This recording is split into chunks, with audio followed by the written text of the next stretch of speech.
going to be unmuted now.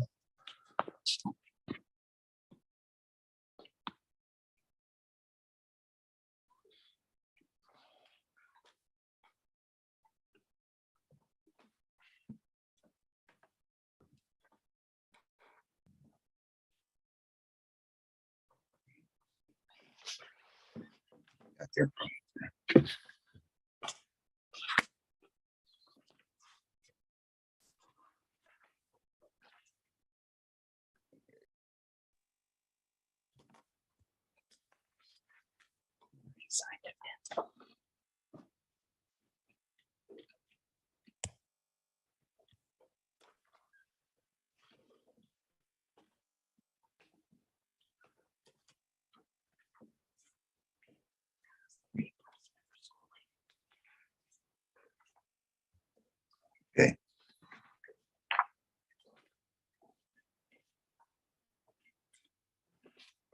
Waste insurance.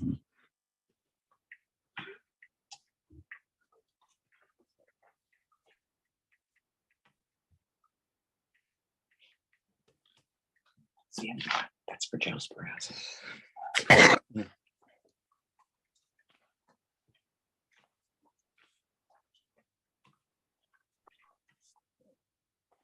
This is Trace Insurance. Okay. I think it's name and title. Okay.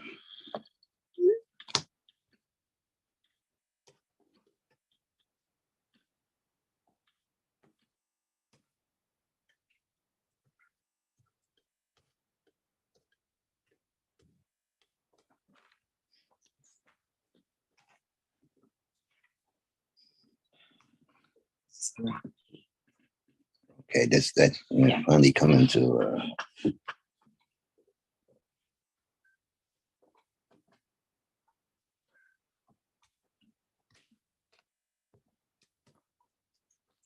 okay, that's already in there. Okay.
And we have had a little technical difficulty, so we're going to be getting started.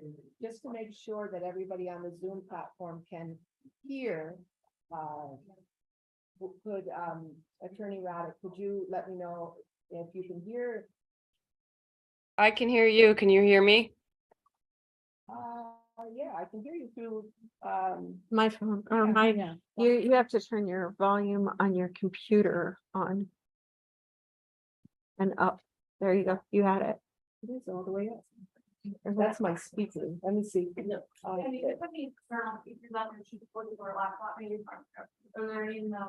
Click over to the left where it says join audio. Okay. Now use. Hi, Ed. Recording in progress.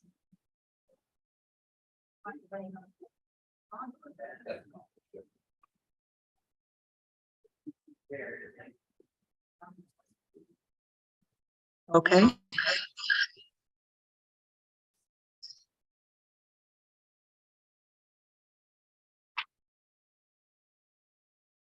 Okay.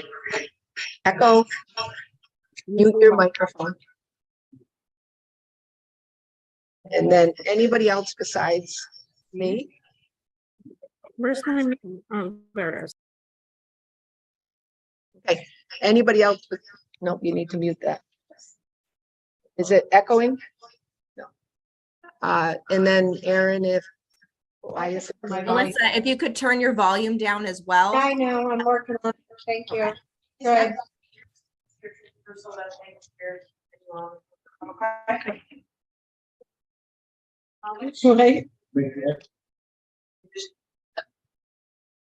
Okay, we're just working out the technical difficulties. They, just to let everybody know, the remote that works the Zoom is not in the room.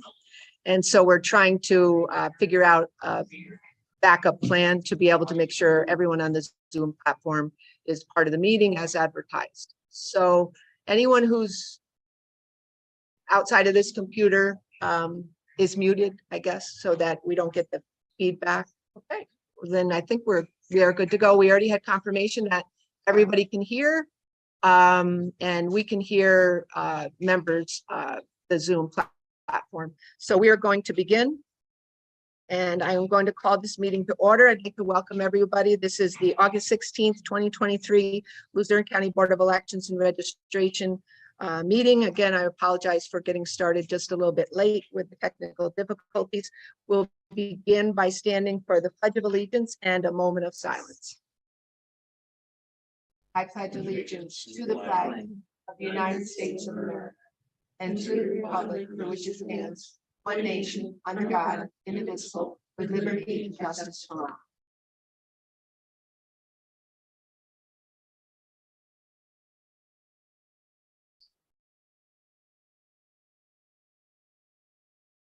Thank you.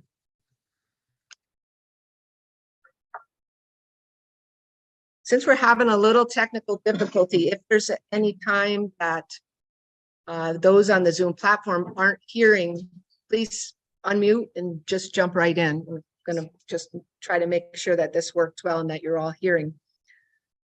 We're going to have roll call now. Ms. Fusaro?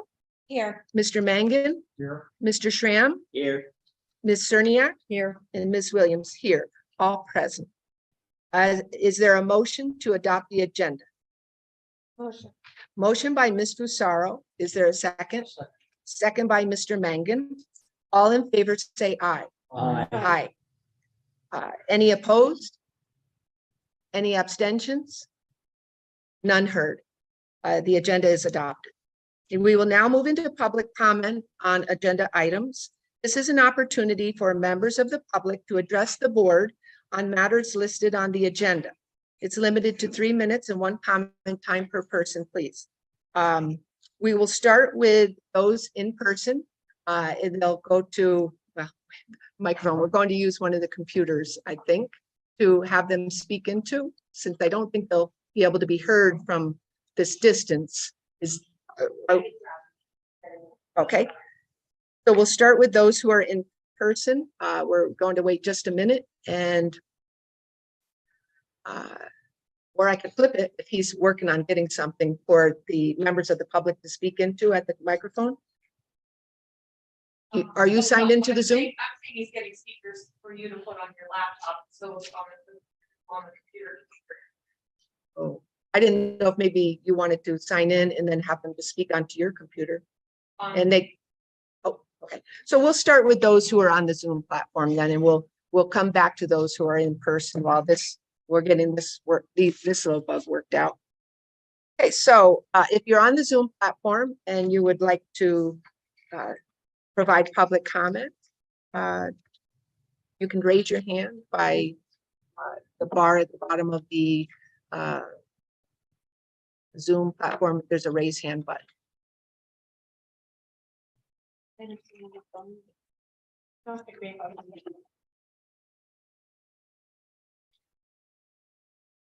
No one raising their hand on the Zoom platform, it appears. That would like to speak. How did they do the phone one up. There are no one on phone lines right now, it appears. I don't see any phone Go lines. over to participants. Okay, Down on the bottom. Over to the right, the 14. 21. There you go. And you see the phone? okay, there is a raised hand.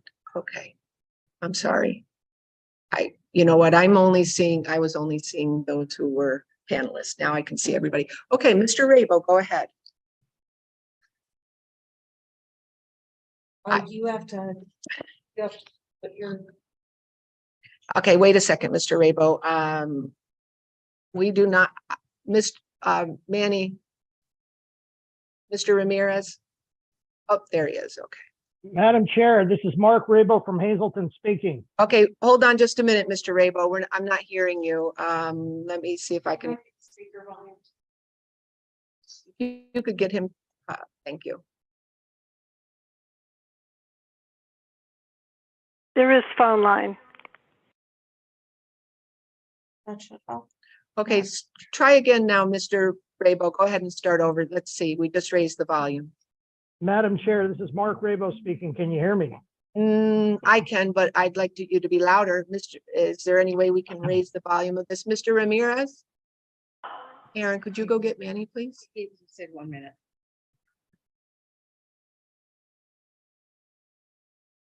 Not loud enough for the, Is your volume all the way up on the? Because it has to be all the way up on the computer too.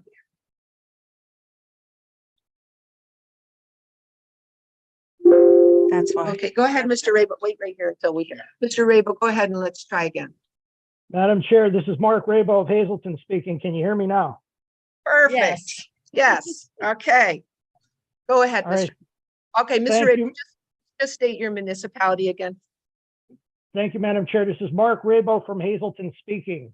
Okay. On the agenda item number 3, with regards to the Luzerne County ballot question, referendum question, I have a serious concern pertaining to constitutional and also home rule optional plan criteria that I think is kind of not being met here by the ordinance, because of the fact that now it's not only that there's 3 different types of things that are put into one question. It's now, according to what I read in the Times Leader article, it's more like 5 or 6. So I don't understand how this could pass the litmus test of the home rule optional plan law that says that a ballot question must be in plain English and simple to understand. So I have very serious concerns, as well as constitutional concerns, particularly with regards to due process of board members, and how does changing a term limit of a chair legally justify dissolving a board? That doesn't make any sense to me. I don't know how it would make any sense to any court or any kind of jury whatsoever, but maybe I'm missing something here. So I really feel that the board needs to stand their ground, and also adhere, have the county adhere to your rights, your individual citizen rights, and rights as board members of the Board of Elections and Registration. On number 6, on the campaign finance, I'd like to thank the Bureau, the County Controller, and all the people who worked on this campaign finance. I would only add, Madam Chair, that, and I know Solicitor Raddick knows all too well, as I pointed out for years, about for out-of-state, out-of-area PACs that are supposed to register with the Board of Elections according to campaign finance reporting law, when they are giving a donation to a candidate. I think there needs to be a process put in place with respect to out-of-state PACs donating to municipal candidates, since that is becoming a regular occurrence. So maybe if the county manager or Ms. Pecora and the manager and you and the board and the solicitor Raddick could probably, and the bureau, obviously, Ms. Harvey can work out some kind of a process that would be able to allow for registration of out-of-state, out-of-area packs, and also complaints when they don't register. That is all I have, Madam Chair. Thank you very much, and I hope your technical difficulties straighten itself out. Thank you. Thank you, Mr. Rabo. I think we're getting there. Okay, is there anybody else on the Zoom platform who would like to speak, or on one of the, there's one phone line, just if you're on a phone line, just jump right in. I'm on the phone line. Can you hear me? Yes, we can. Go ahead and state your name and municipality. It's Robin Koshan from Dallas Township. There's several agenda items that are important to me, but most important is number 7, the paper ballots versus ballot marking devices. Without knowing the Bureau's leadership's decision on the type of ballot to use, we do know that leadership has been in their position for less than a full year, and we do know of existential problems incurred through electronic voting devices, including tabulators. That said, we implore you to base your decision on full transparency, which can only be accomplished by returning to paper ballots, preferably watermarked ballots, that are hand counted, not using a tabulator or any machines. If there's nothing to hide and you're truly serving all voters, no matter the party, this is the only reasonable solution to achieve public confidence in our elections. Furthermore, Luzerne County can easily achieve election integrity by following the honorable actions of Bradford County's resolution passed just a few weeks ago, which states, they recognize the dangers of Pennsylvania's insecure elections that erode voter confidence and participation.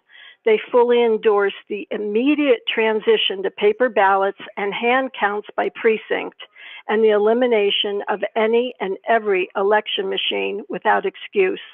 They fully support all efforts their Board of Elections can make to keep their elections secure and transparent, such as frequent voter list maintenance, precinct reconciliation against the SURE system, making CVR and mail ballots available as public record.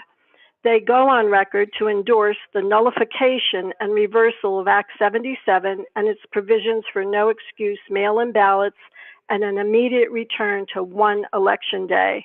They also go on record to endorse a voter ID requirement at the polls and watermarked ID of mail-in ballots statewide.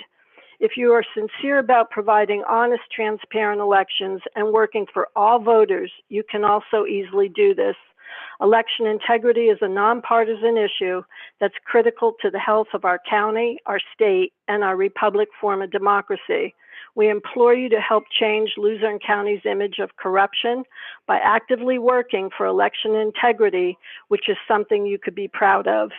And lastly, about agenda item number 8 for consideration of a replacement Dropbox site, similar to Bradford County's directives, we encourage eliminating drop boxes altogether. There have been more problems and expense with our elections since mail-in voting drop boxes appeared. We fully expect you to prioritize voting integrity over voting convenience, which cannot be guaranteed with drop boxes. Thank you. Thank you, Ms. Cochin. Okay, let me turn off my timer. Okay, Ms. Glennon.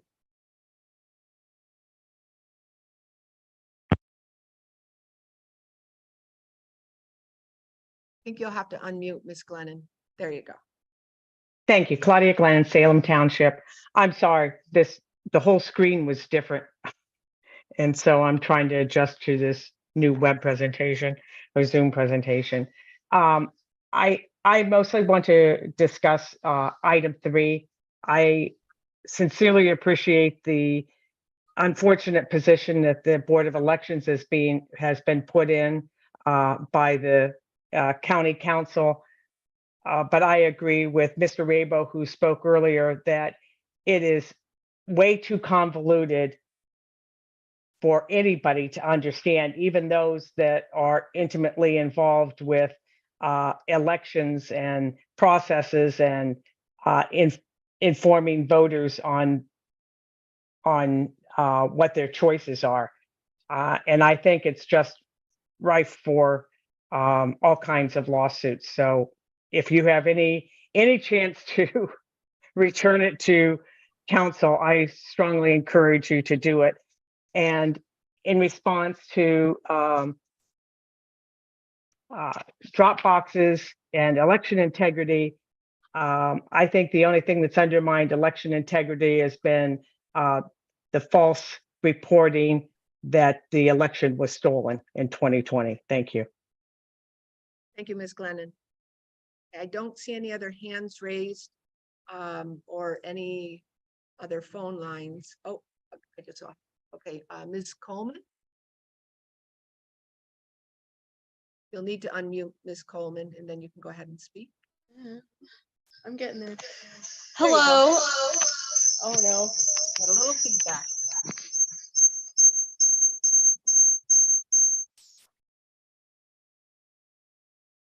Go ahead and try again.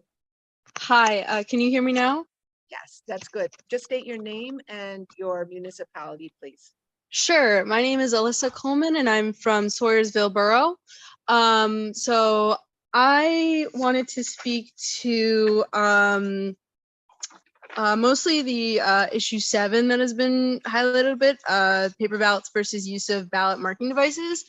I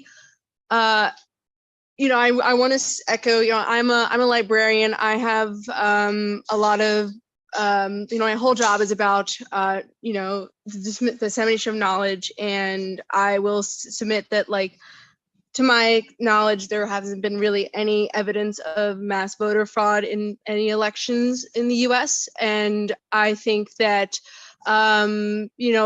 reducing that, like, our priority for elections should be to make it so that as many people can vote who can vote as possible.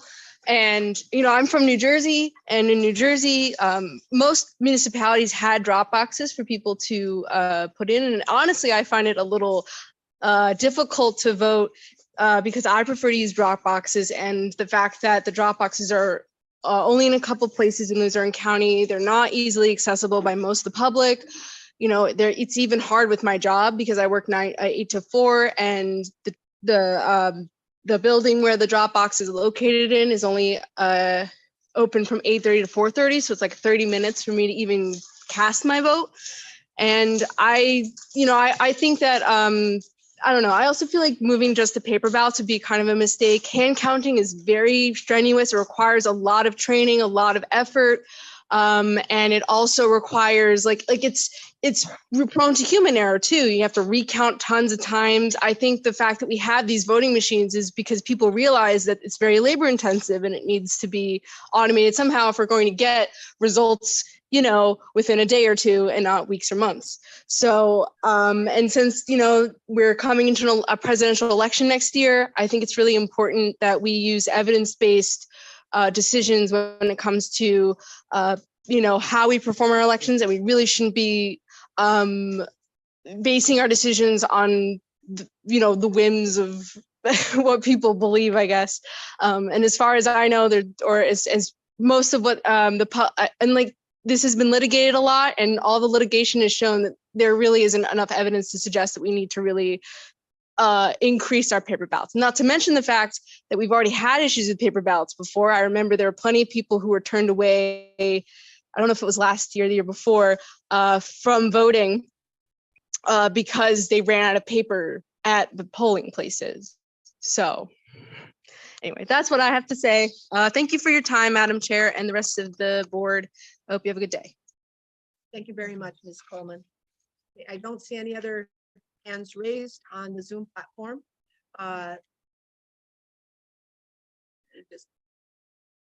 And so we're going to move to the in-person group now.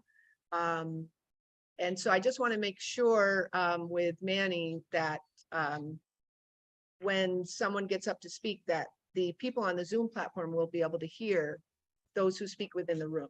All right, I can give it a chat if there's any issues. So whoever comes up first, they just want to state their name, municipality, and then Manny can confirm that, or someone on Zoom can confirm that they can hear. Okay, that's what we'll do. Maybe Ms. Cook. Yes. Okay, let's see if it works first, and then we might have to go to a backup plan. Ms. Cook, when the first person from in person gets up to speak, will you let us know if you can hear them well, or if we need to make an adjustment? Okay? Yep. Okay. Is there anyone in the room who would like to speak first? Okay, go ahead, Mr. Griffith.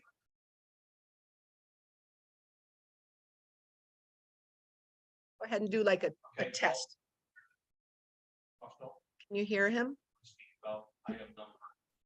It's very faint. It's very faint. We're going to make an adjustment.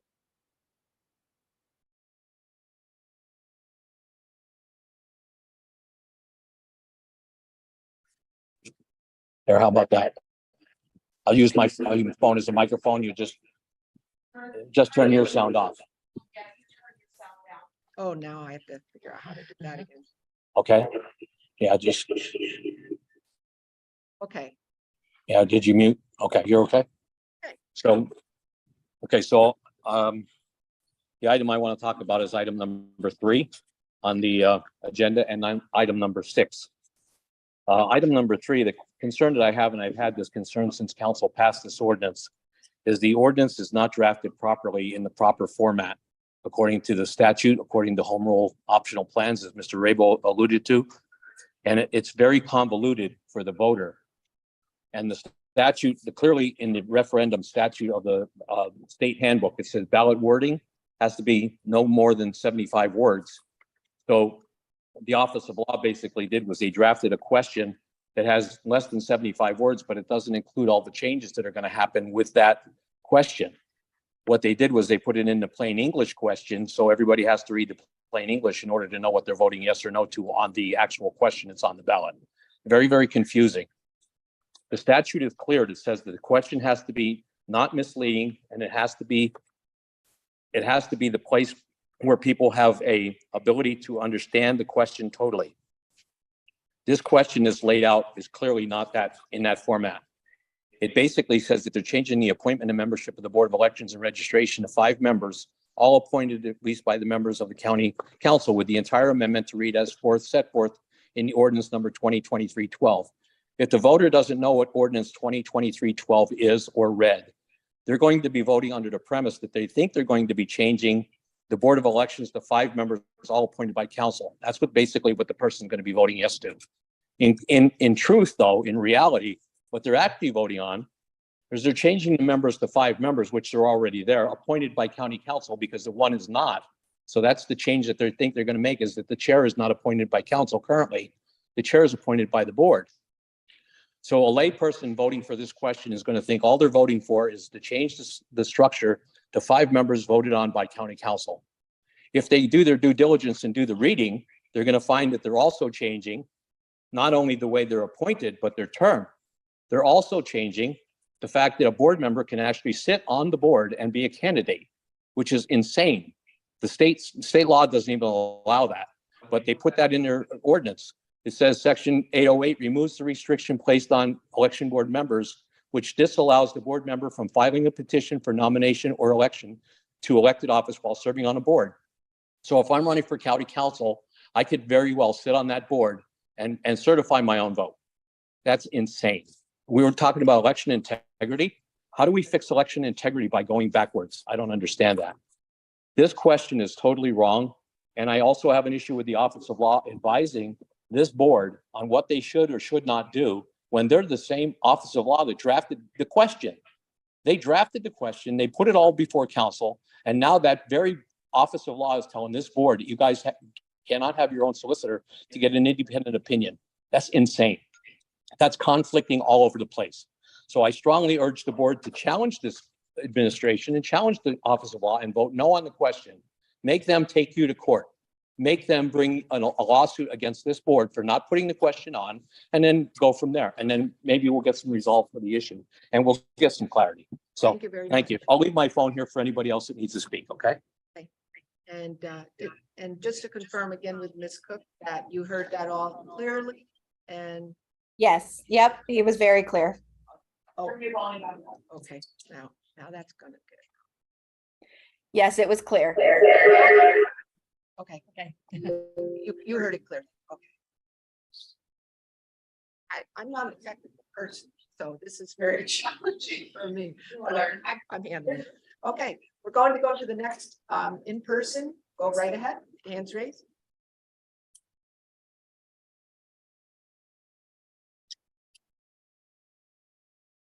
My name is Diane Dreyer. I'm a resident of Dallas Township. And I'd like to speak to the ballot question as well.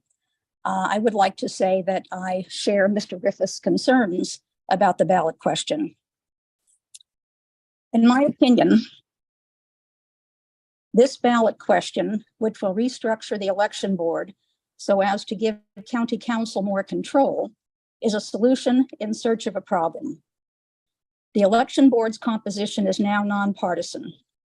The significant changes proposed in this ballot question would politicize the board, in my opinion. This ballot question is unfair to voters and lacks transparency. Many voters might not have any background on how the election board is now appointed and governed. They might not even know that the election board is different from the election bureau. They might not have read the county ordinance passed in June, outlining the proposed changes. They might not have read the proposed changes in a legal announcement in a newspaper. They probably won't have the time to stop outside the polling place to read and totally comprehend the explanation of the ballot question in order to make an informed decision. They will be voting on major changes to the election board without the changes being printed on the ballot on which they will cast their vote. Whether you are a Republican, a Democrat, or an independent, this ballot question is a bad idea. It gives undue power over the election board to whichever party is in the majority on county council. There is a Republican majority on county council right now. When there is a Democratic majority on county council, will those who are pushing for county council's increased power over the election board be okay with that? Thank you. Thank you. Is there anybody else in person who would like to speak? Go right ahead. Yep. State your name and municipality, please. My name is Alan Henninger. I'm from Dallas Township. I'd like to speak on briefly the issue of agenda item number 3. I'm in total agreement with pretty much anybody that's spoken before me. And I think it's a very confusing question or proposal as I read it. It appears that it is not, quote, a question. It is a number of multiple questions that you're asked to make one vote on. So there's a number of changes and decisions the way I see it. And if you can either vote yes to everything that's changing here, or you can vote no to everything that's changing there, maybe you thought something was worthwhile in there. So it seems like it's not a question for the voters. It's a confusing series of questions in this particular citizen's viewpoint. Okay. Not to belabor any further on that, I'd like to move on to number 7, if I could, as far as the paper ballots. I'm in agreement with several of the individuals speaking here today from the public, indicating that those that believe there's some need for election integrity and there's been a corruption and the only way to solve that is with paper ballots, have yet to prove that there's been any substantial fraud, corruption, or election integrity issues. But then they're going to solve them with paper ballots. I don't see that happening at all. In fact, this particular judge of elections talking to my poll workers and fellow judges have had experience with both the ballot marking devices on the front lines as well as the paper ballots. And coming here with the Board of Elections and hearing some of the background issues with the printed paper ballots was enlightening to me. When we find out that, first off, if we decide to do paper ballots, we now have to formulate a proof, make sure that it's correct, and then send it off to the printer and then verify that it's correct from the printer. And then we found out just this last time that there were errors there. Do we go back and print the whole thing over again? That's a lot of money. Okay, that's a lot of money to start with. The ballot marking device requires plain paper, and it prints as many ballots as necessary for the election. You don't have to guess how many people are going to show up, so you have enough ballots printed. Thank you. I know, I'm Thank you. going But on. Mr. Henninger, if you'd like to finish anything you'd like to say, we have another public comment at the end. So Understood. hold on to that thought. Apologize. Continue Thank at the you. end. Thank you for your comments. Okay, go right ahead.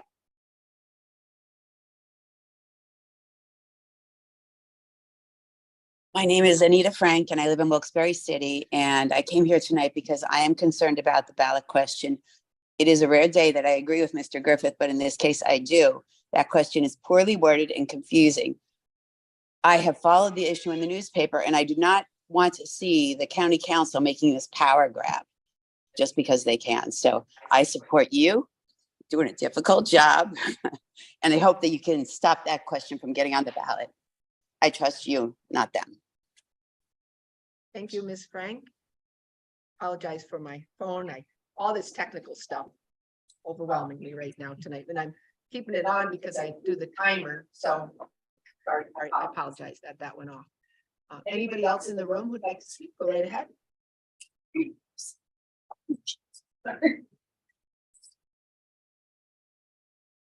Hi, my name is Cindy Malcolmus and I'm from Dallas Township. And, you know, I've been at several of these meetings and I have yet to hear anybody who thinks this amendment is a good idea. I don't understand how it got put to this point when there are so many valuable lessons that we can move forward on with if keeping things as they are now. I think I agree with Mr. Griffiths about what he talks about with the appropriateness of the amendment and the clarity of the question. I think it will be very confusing. I agree with Ms. Dreyer too. I think it's very confusing. I don't think that people are going to really understand. And I don't think a lot of people will do the homework that they need to do prior to going to vote to know exactly what they're voting for. I think that this was a poor decision made to move it forward. I don't know if there's a way to make it go away, but it should go away. I don't see any positives to making the changes that they have proposed to make. And I don't believe that everyone that I've listened to so far has felt it was a wrong idea. So if most of the public is feeling this way, then I don't understand how that should move forward to be on the ballot. But if it does, then there's something that needs to happen to make things more understandable so that the average person knows what they want to do about how you want to answer that question. About the paper ballots, I agree with what people are saying about the paper ballots too. I think the one woman has misspoken. I don't believe that has been that a fraudulence in our voting, our elections. And when the woman that did say that, when she was talking about having one day for the election and that everyone would have the opportunity, that's false. Everybody won't have an opportunity if it's one day to vote. We know that a lot of people aren't able to vote when they want to because for several reasons, transportation or employment or what have you. That's the beauty of a mail-in ballot. You can make that your voice heard from your home and know that it's going to be counted. I don't think that there are, there's been any widespread problems with our voting system. And, I think a lot of misinformation goes around lately, or in our society anyways, right now, that spurs that on, even though it's non-existent. So, thank you. Thank you, Ms. Malcolm. Anybody else in person who would like to speak? Go right ahead.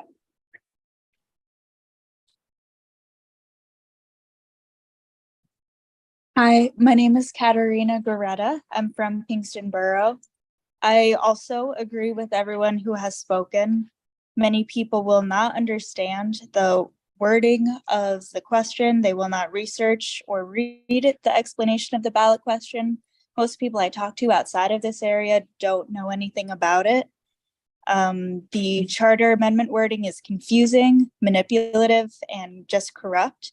And I hope that the charter amendment will be removed from the ballot. Thank you. Thank you, Ms. Gareda. Anybody else in person who would like to speak? I'm going to move to some emails that have been sent and requested to be read. Let me get those. Okay. Yeah, go ahead. You'll turn that off so that I can turn up my volume here now. Okay. Hang on 1 second. Let's see here. Can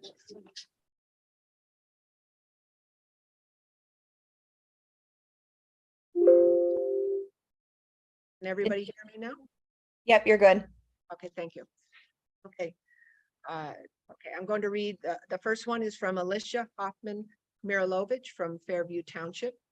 My name is Alicia Hoffman Mirilovich. I am the Executive Director of Action Together NEPA and a Fairview Township resident. I wish to voice my concerns about the drafted language for the Luzerne County Charter Amendment ballot question. I implore the board to vote no today on the wording as it exists. The election is less than 90 days away. Ballots need to be finalized for printing and mail-in voters will soon begin voting.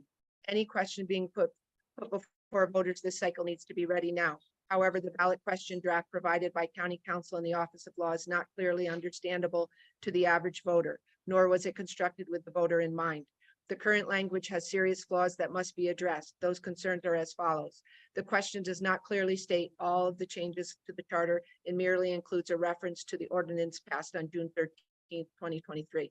Apart from the mention of council appointing all 5 board members, every other change only appears in the explanation of the ballot question.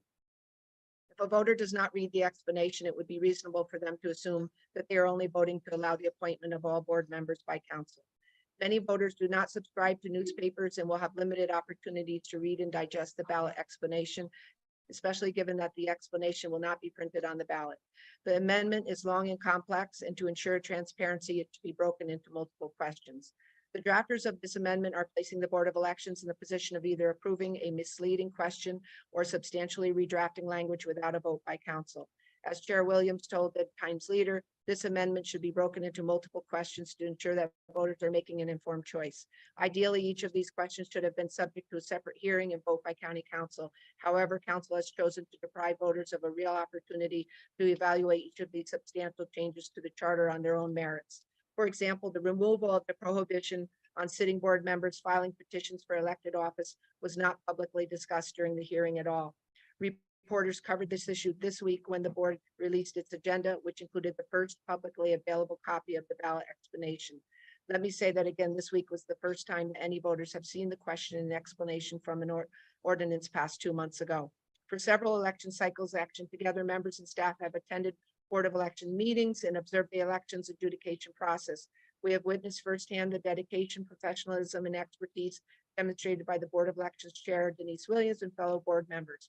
We are deeply concerned about the potential harm this amendment poses to elections administration in Luzerne County, especially its potential to erode institutional knowledge, increase conflicts of interest and partisanship, and further damage the public's trust in a fair and secure process. Such drastic changes to our county's government require real deliberation, thoughtful study, and a level of transparency that the drafters of this amendment have failed to demonstrate. In any elections administration work, the voter should be the primary concern. I ask that you vote no on the wording of this amendment and return it to council in the interest of every Luzerne County voter. Second one is from Joseph Schaefer from Dorrance Township. I am writing in opposition to the referendum relating to the Board of Elections. Referendums put on the ballot must be in plain English so they can be easily understood. This wording is not easily understood. It is far too long. People are not going to read it. Anyone who thinks most will read it are fooling themselves. Why would anyone want a board member to be able to file nominating petitions to run for office while still on the board? The board needs to remain independent and as much as possible be able to conduct the business of running an election in a bipartisan manner. This would be clearly impossible under the proposed referendum. We have seen the problems caused by rapid turnover of election directors. Why would anyone think it would be a good idea to replace all board members in a presidential election year? The proposed referendum is nothing more than a power grab by the almost exclusively Republican County Council.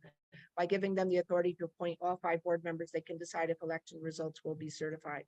Election results decisions would now be highly partisan. I hope the board does not allow this to happen. Election integrity should be paramount, not election control by the county council majority. Thank you. The third one is from Jimmy Sabatino, Butler Township. Dear election board members, I am writing to express my deep concern regarding the proposed amendment to the charter that is currently under consideration. As a concerned citizen and voter, I firmly believe in the importance of clear and transparent decision-making processes in our democratic system. However, after careful review and consideration, I am compelled to request that the election board reject the current proposed amendment due to significant concerns related to the clarity, scope, and potential consequences. The foundation of a successful democratic process relies on the ability of voters to make informed decisions, and it is imperative that the ballot language and content be easily comprehensible to the average voter. Unfortunately, the current wording of the question does not fulfill this crucial requirement. The complexity of the proposed changes and the lack of a comprehensive overview hinder the average voter's ability to fully grasp the implications of the amendment. One of the most concerning aspects is the changes brought about by this amendment extend beyond the core question. The potential deletion and rewriting of section 8.04 of the charter as noted. Yeah, comfortable here. It is. I think, there we go. Can we mute him? That's okay. I lost my, okay, let me go. The potential deletion and rewriting of section 8.04 of the charter, as noted by the Office of Law, raises substantial questions about the extent and impact of these modifications. The vague reference to an ordinance passed on June 13th, 2023 fails to provide voters with a complete understanding of the proposed changes. Furthermore, the proposed amendment's potential to compromise the transparency and independence of the board is deeply troubling. The potential for conflicts of interest and the erosion of provisions aimed at preventing such conflicts undermine the very principles upon which the charter was established. Given the complex and multifaceted nature of the proposed amendment, I strongly urge the election board to consider dividing it into multiple questions. This approach would allow voters to assess and understand each aspect independently, promoting a more informed decision-making process. The absence of public hearings on each proposed change only exacerbates the lack of transparency and denies the public the opportunity to fully comprehend the scope and implications of the amendment. In light of these concerns, I respectfully request that the Election Board reject the current proposed amendment to the charter. It is our collective responsibility to safeguard the integrity of our democratic processes and ensure that the voice of the people is truly heard and respected. Thank you for your time and attention to this matter. I trust the Election Board will make a decision that upholds the principles of transparency, clarity, and the best interests of the voting public. Mr. Sabatino's online. Can you get his latest holiday? Oh, I mentioned it. It is Butler Township. The next one is from Shana Smith, Dallas Township. This amendment is not only unclear and much too long, it would also greatly diminish the nonpartisan elements of the Board of Elections. Democracy on the local level is as important, if not more important, than on a national level. One of the foundations of local democracy is fair elections. Anything at all that compromises this is a threat. This amendment is that threat. Next one is Beth Calpin from Swoyersville. Please stop pursuing this question regarding voting. It is very poorly worded and difficult to understand. The Board of Elections should run completely independently from Luzerne County Council members who are responsible for continually pushing this and other actions are not interested in helping serving the community. It's their own personal paragraph. Vote no and stop this. Next one is Miss Andrea Glad from Wilkes-Barre. Why such urgency to fix what is clearly not broken? The makeup of the current board is exactly the same that was in place when the current council was elected. Is there some doubt that those elections were somehow not representative of the voters of Luzerne County? The district attorney's investigation found the biggest problem with elections was the turnover of election officials, and yet this proposed change would mandate shorter terms of service and an increase in turnover. Even more troubling, this language would decrease voter participation in determining the makeup of the Board of Elections. What reason could the council possibly have for limiting the power of the electorate? Unless, of course, it was intent on grabbing more power for itself. If the council insists on increasing its own power and reducing voter participation, it can only be seen as yet another attack on democracy. Not a good look for any governing body. The last one is Lisa Napersky from Mountaintop. Please, it says, it's imperative that county residents clearly understand the ramifications of a yes vote on the proposed charter amendment. Yet the current language is long and confusing and does not clearly spell out how our current charter and future elections could be impacted.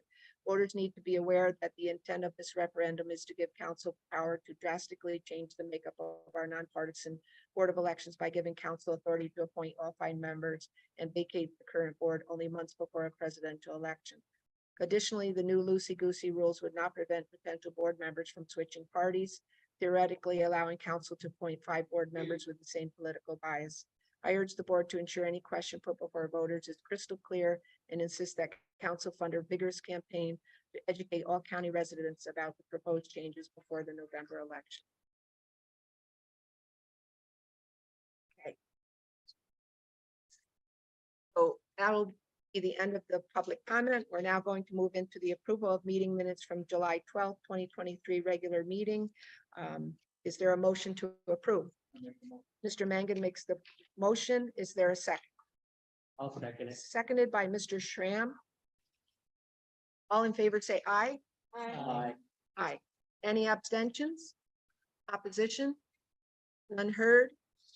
The meeting minutes from July 12th, 2023 regular meeting are approved. We'll now move into the agenda items. The first agenda item is the Jenkins Township ballot question review, which were pages 9 and 10 attached to the agenda that was posted online. And this item is on the agenda for information, discussion, vote on certification of ballot question by board. The board has received the resolution with the ballot question and a suggested plain English explanation from Jenkins Township. And as I said, that was attached to the agenda, both of those. And I believe that we were advised that Jenkins Township Solicitor Attorney Mekadon is available to answer any of the board's questions. And I see that he is on the Zoom platform. So I will, I'm going to open this up to board discussion, but I do want to say that what the board does with the questions that are presented to us is that we review them to see if they give the voter a clear understanding of the purpose, limitations, and effects of the ballot question on the people. And we also review them to see if they're within a 75-word limit. That's one of the lenses that we look through for ballot questions. I'm going to open it up to any board members' discussion or questions they may have, input on the Jenkins Township ballot question that we've been presented with.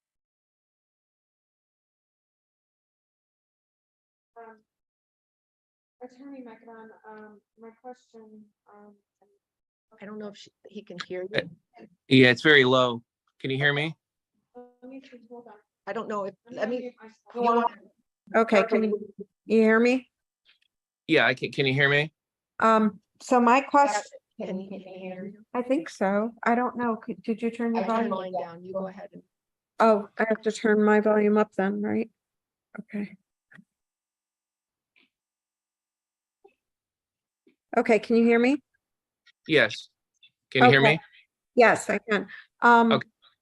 So my question is, with the emergency services, is there any way to clarify the emergency services? We had that discussion, or, I had this discussion with someone earlier. And we were talking about, the emergency services is very general. Is there any way to clarify what that means or for the public? Sure. I have, actually, we're about to have a supervisors meeting in a few minutes. So all three Jenkins Township supervisors are here. And I believe Mr. Ravinsky could speak to that. It was originally his motion. So if you want. Yes, can you hear me? Yes.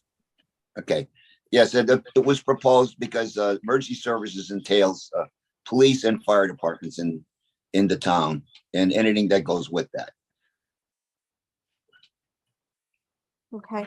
So is there any way that you can include that in a plain, like in an explanation that goes along with the question? I don't know how more specific we could be. Just in parentheses after emergency services, police and fire. We could put in parentheses of police and fire departments. Yeah, if that would help clarify it, I mean, that shouldn't be a problem. Yeah, because the ambulances were incorporated with Greater Pittston area, so that's not a. Okay, thank you. I just, and I believe we can do that for them too, because we put the ballot question on, right? We have the Explanation of the ballot. I'm sorry, I couldn't hear what you said. Well, we're having a discussion here. Oh, okay. As to whether we can do that in the ballot explanation for you. Okay. That would be a question for Attorney Raddick. I'm going to mute mine. You want to turn yours back up? As long as what you're doing is in agreement with the municipality. Go ahead, Attorney Raddick. As long as the municipality is in agreement with what exactly you're going to change, then it's fine, or add, I guess I should say. Yeah. We have no issue. Yeah, there's no problem with it, and the constituents will determine what happens. Okay, so just in parentheses, you're saying it would be okay to include after emergency services in parentheses, police and fire. Fire. Right. Yes. Correct. Okay. Yeah, there's no problem with that. No objection to that. I don't have any other question. Any other board members have any other question? It all seemed, otherwise it seemed clear. It was within the 75 word limit. Okay.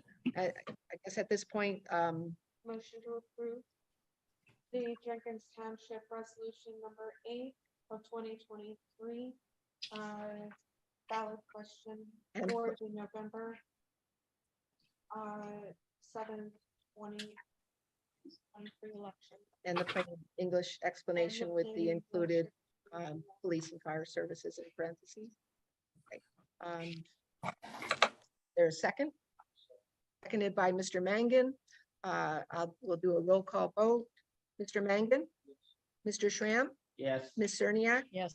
Ms. Fasaro? Yes. And Ms. Williams, yes. The motion passes unanimously to approve the Jenkins Township ballot question and plain English explanation, including in parentheses, police and fire service. For the November municipal election.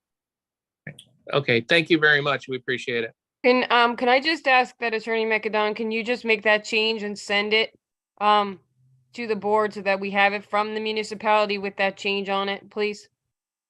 Sure. Is it okay if I just email it to you, Paul? I don't think I have everybody else's email address. No, you can just email it to me and I'll forward it to the board. Okay, sure. I could get that out tomorrow. That's fine. Thank you. Thank you. To the police and fire services. Right, we'll move on to item number 2 under agenda items. It's Nanticoke City ballot questions. There were 2 for review, and there were pages 11 through 16 on attached to the agenda online for everybody's review. This item was put on the agenda for information, discussion, and votes on certification of the ballot questions and plain English explanation by the board. We've been advised that the Nanticoke City Solicitor, Attorney Finnegan, is available to answer any of the board questions this evening. I see he's online on the Zoom platform. And we Yes, did- Madam Chair, I'm here. If anyone has any questions, I'm happy to answer them. Thank you. We did receive the two ordinances with the two proposed ballot questions and the suggested plain English explanations for both from Nanticoke City. Again, they were attached. I'll start, and then any other board members. The two questions, both and the plain English explanations, appear very clear, brief, and concise to me. Both the ballot questions are within the 75-word limit. My only question that I have is on the plain English explanation that was sent at the bottom. It says, if approved, these amendments shall take effect upon the certification of the November 7th, 2023 municipal election results. It kind of lumps them both together. My request would be that it's stated under each of the questions separately. If approved, this amendment shall take a place, so that it's not just under one and the two are connected. So that would be my only request and suggestion. That's fine. I'll make that adjustment and send it to Attorney Raddick tomorrow morning. Any other board members have any questions on that? So this would take effect, once the election is certified.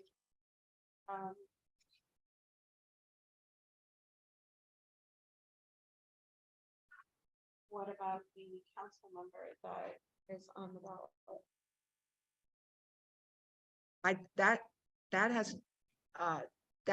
This is just the review of the ballot questions that they submitted. That has nothing to do with what we're reviewing. Right, and I understand that, but my question is, so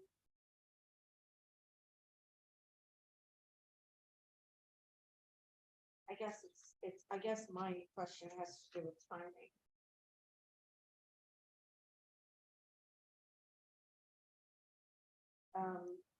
Because if it's upon certification of the election, yeah, I guess it doesn't really matter, does it? Okay, never mind. Okay, so are there any other questions by any other board members? Okay.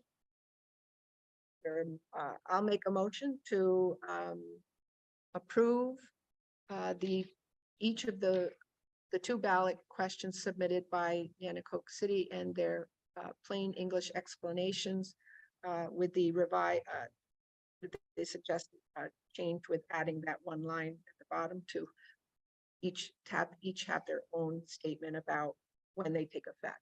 Is there a second? Seconded by Mr. Mangan. Roll call vote. Mr. Schramm? Yes. Ms. Cerniak? Yes. Ms. Fasaro? Yes. Mr. Mangan? And Ms. Williams, yes. The motion passes unanimously. And so to approve both the Nanticoke City ballot questions and their plain English explanations with the revision for when they take effect to be underneath both individually. Thank you, Madam Chair and members of the board. Thank you very much. Okay. And the next agenda item is the number 3, Luzerne County Council ballot question review. They were, everything was attached. There were pages 17 through 26 attached to the agenda. It's on for information, discussion, vote on certification, approval of the ballot question, plain English explanation by the board. The board has received the following, and they were attached to the agenda. As I said, the original certified Luzerne County Council ordinance with the proposed ballot question submitted by the Luzerne County Council clerk, and a revised ballot question with suggested explanation of the question submitted by the Luzerne County Office of Law. I'm of the understanding that the attorney from the Office of Law is Attorney Shannon Craig Lepansky. Is that correct? Lapsansky. Lapsansky, I'm sorry. No problem. No problem. Okay. So prior to opening up the discussion, I have some questions for Attorney Raddick on this ballot question. The revised ballot question submitted by Attorney Craig Lepsansky is different than the original certified ballot question voted on by County Council and sent to the board. Does the Office of Law have the authority to amend County Council's voted on by a majority original certified proposed ballot question? They are not amending the question. They are just, they are writing the ballot, giving you a proposed ballot question and plain English explanation in line with the ordinance that was passed by council. It doesn't have to mirror the ordinance exactly as it was written. The board is actually responsible to help with the wording and review the wording and make sure that it meets the qualifications with that you spoke about earlier with the other ballot amendments. Yes, but my question was that the ballot question seems different than the one that was sent, the original certified, and it seems different than what was originally presented. And that was why my question was, it doesn't appear to mirror the original question. You're saying It doesn't have to mirror that, right? You're saying it doesn't have to mirror it? Correct. So the Office of Law can change that question to anything they'd like? No, not anything they like. It would have to be in line with the ordinance. So, Attorney Raddick, I'm sorry, were you done? Well, I just don't understand that a solicitor could change a question that was voted on by the county council that we haven't reviewed yet. This is Attorney Lapsansky, if I may, we did not change the question. We did not change anything to do with the ordinance. We were asked for a proposal, which we gave. At the end of the day, it's the Board of Elections' responsibility to frame the question for the ballot. We were asked for a proposal. I initially gave one. I was made aware by Attorney Raddick that there's a statute that says 75 words. So we mirrored exactly, what it said in the first portion and then made reference to the rest of the ordinance. We didn't change the ordinance or anything that council drafted or wanted to do. We are saying this is what is to be voted on. We did not change anything. We did not change content. We did not change intent. We didn't change anything. Okay, well, I guess we have to agree to disagree, because in reading both of them, it appears to me that it had been changed to from being over 75 words to being under. Because per statute, we said, I was advised by Attorney Raddick that it had to be less than 75 words. Again, it is the Board of Elections' responsibility to frame the question for the ballot. So you're welcome to reject our proposal and reword it however you want, so long as you don't change the intent of the ordinance, as that is in your purview. All I did was respond with a request to give a proposal. So my question to Attorney Raddick is, which ballot question does the board review for approval? The original certified ballot question that was voted on and sent by county council, or the revised ballot question sent up by Attorney Craig Lepsansky? You could review both of them if you want and decide which one you want. However, the first one is over 75 words. Right. Or you could decide your own question as well. It's completely in your authority. I have another question for Attorney Craig Lepsansky. Is all of the wording under the suggested plain English explanation in the proposed plain English explanation that was sent to include the current and proposed Board of Elections and Registration section of the charter as it is presented? like, it's presented with you presented it with a ballot question, the ballot explanations, and then you, underneath are the current and proposed sections of the charter. Are you considering that all to go on the ballot? No, I'm not. No, absolutely not. And as it's stated at the top, it's a legal ad because per the Home Rule Charter and Optional Plans Law, that is what the legal notice has to look like. It has to say what the ballot question is, and it has to say what the plain English version is. And so that the reader wouldn't, and the voters wouldn't have to go out there and do research. I included how the charter looks now and how it would be proposed to look.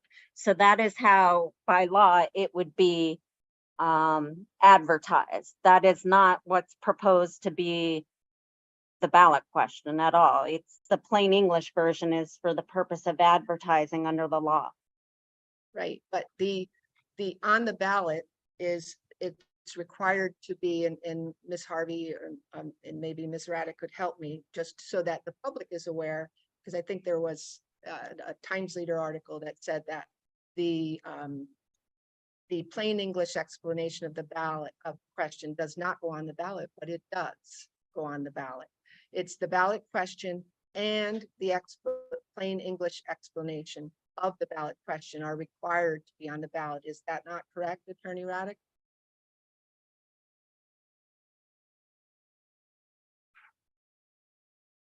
I don't believe that's correct. It's just a ballot question. Oh, no. No, I believe, and I'd like to. But I would have to look. In all of the past ballot questions that have gone on, they've always had the explanation of the ballot question underneath. Correct.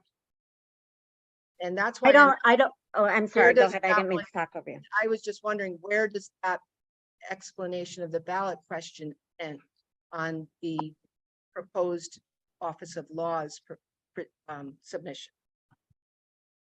Well, I had just proposed, again, because we were asked to give proposals for ballot questions. I wasn't proposing the plain English go on the ballot. I mean, for example,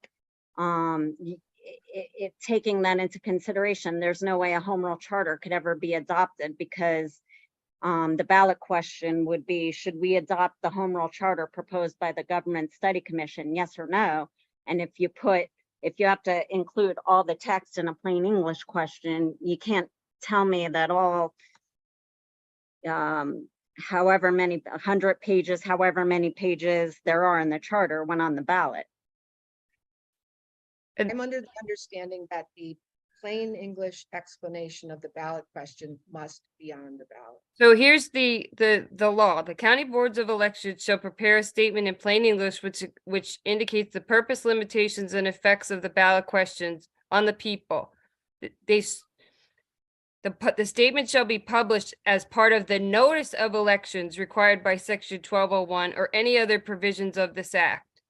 The county board of elections shall also require that at least 3 copies of such statement be posted in or about the voting room outside the enclosed space with the specimen ballots and other instructions and notices of penalties.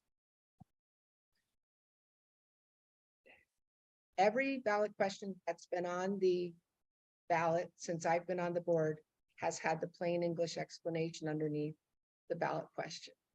But that's not required by the law. So why are we changing now? It's up to you to decide. It's up to you. It's up to the board to frame the question for the ballot. I mean, I can't. You guys could decide your practices and what you want to do, but it's not required by law. Yeah. Well, we just voted on the Jenkins Township and included the ballot explanation, and we just voted on the Nanticoke City, which had a November 2021, several ballot questions, and they all had explanations. I did not, it was not my understanding that you were voting to put that plain English on the ballot with the question. Yes, I included that in both of those motions. Right, but with the question on the ballot, that would be in the advertisement. My understanding is that it was always on the ballot, and they were always on the ballot, the plain English explanations. And that was, what would be on the ballot would be the explanation underneath the ballot questions for the voters. But And that that's what- doesn't make it law. What's that? That doesn't make it required by the law. That's what the Luzerne County has been doing for the last, since I've been on they've always been on since November. But again, that's not required by the law. This is the way Luzerne County does it. It's not Pennsylvania law.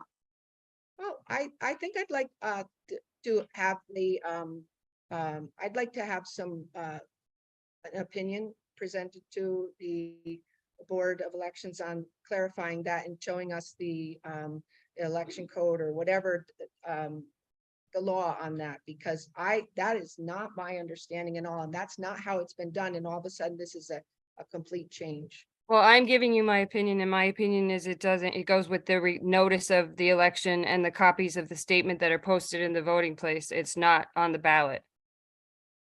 Okay, well, it has been, and if I guess we can make a motion if we'd like to include the plain English ballot explanations on the ballot. Question about that though first.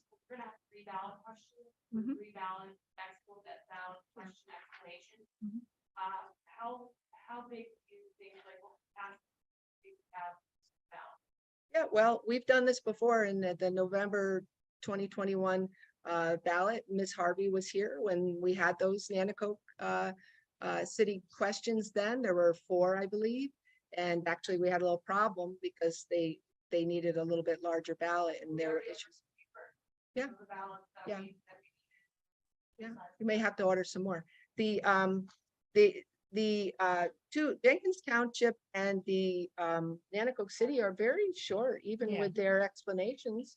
The question from County Council is very short, and the ballot explanations, that's to be determined. But that was why my question was, did they in their proposal think that would be a part, adding all that extra proposed revised section of the charter and what it was, and that usually that wouldn't, I don't know if that was what they were considering, but my thought was the question and then the explanation of the ballot questions. Yeah. And as far as what council was considering, no, because that's not required by Pennsylvania law. But we've done it, and we could choose as a board to continue to do that, correct? No, you can't ignore Pennsylvania law. Then you're saying we ignored the law in November, and we ignored the law for the Wright Township in the Pittston City questions in May of 2022? No, what you did with someone else, with putting plain English on, that's fine, but you can't reject it because of plain English. I mean, that's not required by the law. You have to have a legal basis to reject it, and it can't just be Luzerne County's always done this. No, I'm not saying reject the explanation, plain English explanations. I'm saying can we choose to add that to the ballot? If you like, absolutely, but you can't use it as a legal basis to reject the question, is my point. Can't use the what to reject the question? You can't say, oh, well, we need to include the plain English version or on the ballot question just because Luzerne County did it. And if we include the plain English version of the charter amendment proposed by council, it's going to go over 75 words. So we're going to reject it. You can't use that as a legal basis to reject it. No, I'm not. I'm just saying, could we please, I think it would be good for the voters to include as we have been doing, the plain English explanations of the ballot question. It's very helpful to the voters. That's all. I wasn't saying anything about rejecting based on them. Did you have a question? Are you opening it up for comment, or are you still doing your thing? I'll open it up to comment now, and I can hold off. You go ahead. Okay, because is it okay that I bring up 7 or 8? You have the floor. Go right ahead. Okay, I'm looking at this and I remember, Pittston. This is when I first joined the board. We're on the board too. We had just joined the board and we were a little, I think I was anyway, I was confused as to why we had to send. Oh, let me turn mine down. Sorry.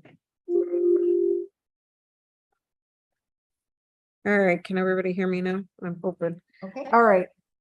All right. So, when we first, Danny and I first got on the board, it was, there were the Pittston questions. And I remember that there was a question. Should I turn it this way? Okay. There was a question on the Pittston ordinances that, we had, I put it that way so they could see everybody, but that we had two questions in one. So we had to send it back to Pittston in order to have them split those questions into two ballot questions.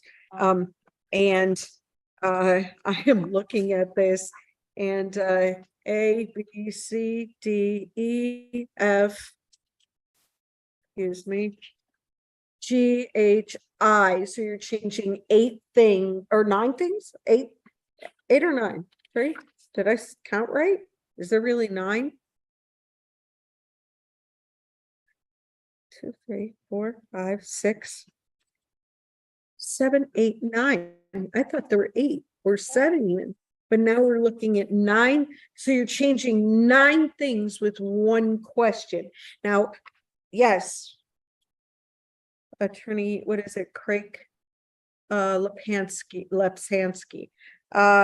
We're not changing a form of government here. We're changing something that is in one of our documents. And so if it were a form of government and we were changing from one form of government to another form of government, I could definitely see where we would put the document, the government document, the founding document of the government on the table for everyone to look at, and everyone understands at that point that we are voting to change the form of government to a home rule charter. That's what happened. And everybody looked at those documents. Of course, except for legal review and DCEDA, which is why we're in a whole bunch of trouble, but we'll get past that right now. Time constraints, so we just threw it on the ballot. But let's skip over that and go with the fact that we have that form of government right now, and we are looking at changing 9 things in one question.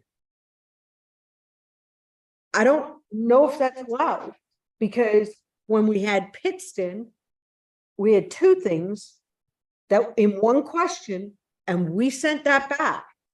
Why all of a sudden, we're even entertaining this? I mean, it's just, it doesn't make any sense to me that we would even do that. And the people are not going to know. They're just going to see hey, you want to change the charter to reconstitute the Board of Elections and, whatever. And then, they're asking one question. They don't know that they're changing 9 things. To me, this has to be split up into 9 questions, has to be put back to Luzerne County Council in order to do so, which I don't believe you're allowed to change 9 things in the charter. So we're back to square one. And I would like to make a motion to do that, but I will. May I respond? Input on the matter. That's just my opinion. So may I respond? The reason why you're entertaining it is because this is the job of the Board of Elections. This is the purview of the Board of You have to Elections. turn her computer on and let me mute myself. And Wait, let me just. okay. I'm muted. Having trouble. Okay. There we go. There we go. Okay, so I have the 2021 sample ballots here, and I know we had Nanticoke that had a couple questions, and trying to remember the other one. I don't remember if there was another one in 2021. I do remember there was Wright Township in May 2022 in city in that Ms. Busaro was referring to in May of I only have 2022. 21 Okay. I'm Yeah. showing her the Nanticoke. Well, this was in spring of 2020 or 2021. Spring of 2021. Yeah, we sent the picture back and we got it split into two questions. Because there were two questions in one question, and we said, hey, listen, that's not allowed, let's split that. And we did, and they did, and they sent it back to us. That was the primary for fix. For which one, 21? 2021 primary. I had just joined the board, so for the Danny. No, that would have been 22, because I was here in 21. Okay, so this one does not have, Yeah. this one does not have the explanation of the ballot questions, but I do believe that in the May, they did have the explanation of the ballot questions. They were Wright Township and then that Pittston City. So what does it There matter were if it's on the ballot or if they 4 take the time to stop and read the posting? That's my only question. All right, now we'll continue with any board members' questions, and what she was sharing was that Nanticoke City did not have the plain English explanation of the ballot for November 2021. So are you going to check for the May 2022 Wright Township and Pittston City? So while she's doing that, we'll continue with any other board members' input. I did review, and I'll go next. First, the original certified ballot question is over the 75-word limit, as has been stated. It is very confusing and unclear. It includes multiple amendments to the Board of Elections and Registration section of the charter that are not in the question put forward, nor are they posed in separate questions. It reads as one question to me on changing who appoints the 5th member to the Board of Elections, and then it appears in the fine print below that you will find all these other changes distinct from the appointment of the 5th person of the board to this section of the charter that are not being posed as questions to the voters. It appears very misleading to me. The revised ballot question submitted by the Office of Law, interestingly, amended the ballot question that was voted on and put forth by County Council to under 75 words. And as with the County Council's original certified question, it is also only one ballot question, changing who appoints the 5th member of the board. It also changes the wording of the ballot question to what is put forth in the council ordinance 2023-12 instead of spelling out the changes as the County Council did in their ordinances question.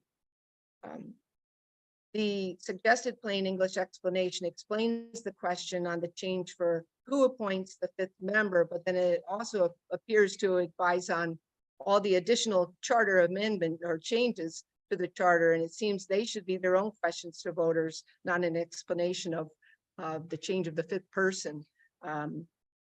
Putting the entire putting all that wording I had checked earlier would be too large for the ballot, and would be too much to digest, and certainly not brief, clear, and concise and easy to understand. But just trying to read all that, it would take 10 to 15 minutes per voter. The multiple amendments that I see being made to the Board of Elections and Registration section of the charter are in sections 8.04 B, C, E, G, and H. And they are the first one, the one that's the ballot question, which is the changing of the 5th person, who appoints that person, and changing it to the council appointing that person. That is the question that's on the both of the certified ordinance from the council and the proposed ordinance from the Office of Law. There's also the change of the 5th member's term from 4 to 2 years. There's a change from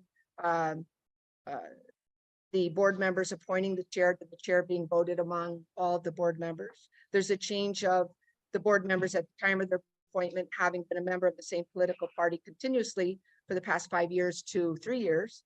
There's a change of the period of time that a member could not be a county official and a county employee, member of another county authority or board, and all that, from 4 years to 2 years. Section G is deleted entirely. And it's not identified clearly in the original ordinance from the county council. If you ask me, it was deleted, but it was just deleted. It wasn't identified. And this would delete the charter requirement prohibiting members of the Board of Election from filing petitions for nomination or election or becoming a candidate for an elective public office while a board member. The number 7 change I see is the exception now being proposed of allowing previously paid election workers to be appointed to the board. And 8, I think a possible 8th question would be vacating the entire board, and starting with all new board members. Should that be a question? Because it's been stated that, you know, board members can just reapply, but the charter appears to me to clearly state that any board member that leaves or is vacated must wait a year to apply to be on any board or authority again. So in addition, the suggested plain English explanation of the ballot question that was presented by the Office of Law states the new section 8.04 would explicitly permit individuals who have served as poll workers to be appointed to the Board of Elections, but the county council used the term previously paid election workers for the charter amendment, not poll workers. They did not use that term. And previously paid election workers is what would be in the charter, not poll workers. And I think previously paid election workers encompasses more than poll workers. So I don't know, you know, the Office of Law changed that wording to poll workers in the explanation of the question. But to me, previously paid election workers could be temporary election workers at the Bureau, pre-canvassing workers, contracted election worker, previously paid election workers, maybe who helped with training. Previously paid election workers, I think, could also include someone who left as a Bureau employee. That's a previously paid election worker. So changing that wording in the plain English explanation to poll workers, I think that is not what was in the original ordinance. In summary, I personally do not feel comfortable approving these ballot questions as presented because they're very confusing. They're very convoluted. They're not brief, concise. They're not easily understood by the voters. And they propose one ballot question to voters and then include multiple changes in the fine print for this charter section in multiple places in this charter section. And if I may respond,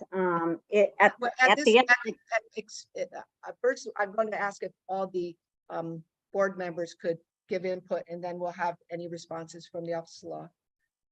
But you do have. I don't want to other go questions. back and forth. I just wanted to. This was just the right one from the 22. Okay, so the Wright Township did not have the plain English explanation of the ballot question on the ballot either. They just had shall Wright Township increase its annual real estate tax to the purchase and maintenance of fire apparatus. Okay, all right. Okay. So that's 2. I stand corrected. And they were not on the ballot with the plain English explanation. And it would just be, I guess, the question, and then the plain English explanation would be posted at the polls and also advertised. And any other board members now, Ms. Cerniak, Mr. Schramm, Mr. Mangus. If it was election day today, this question, I wouldn't answer yes or no. I'm just, because to me, it's whatever the intent is I'm not going to assume. Our job is to review 5 words on a question. No way the content of this ordinance possibly capture all. Other ordinances do tonight specifically pays millage by principle. Accomplishing this. This is not board. Again, I need to be clear on what our role is.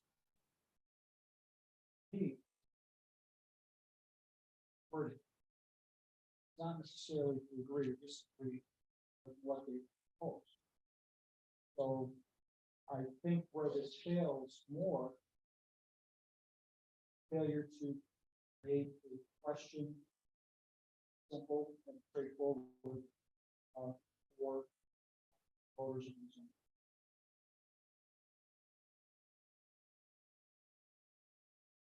Mr. Schramm, Ms. Cerniak? I have to agree with Jim. There is really no short way of doing this. The other ones were simple. It only told you that we were gonna raise the millage, to do this, we were gonna do this, and that. You didn't need a big explanation for it. It was there. This is going in there where it's going to overwrite many items on the charter.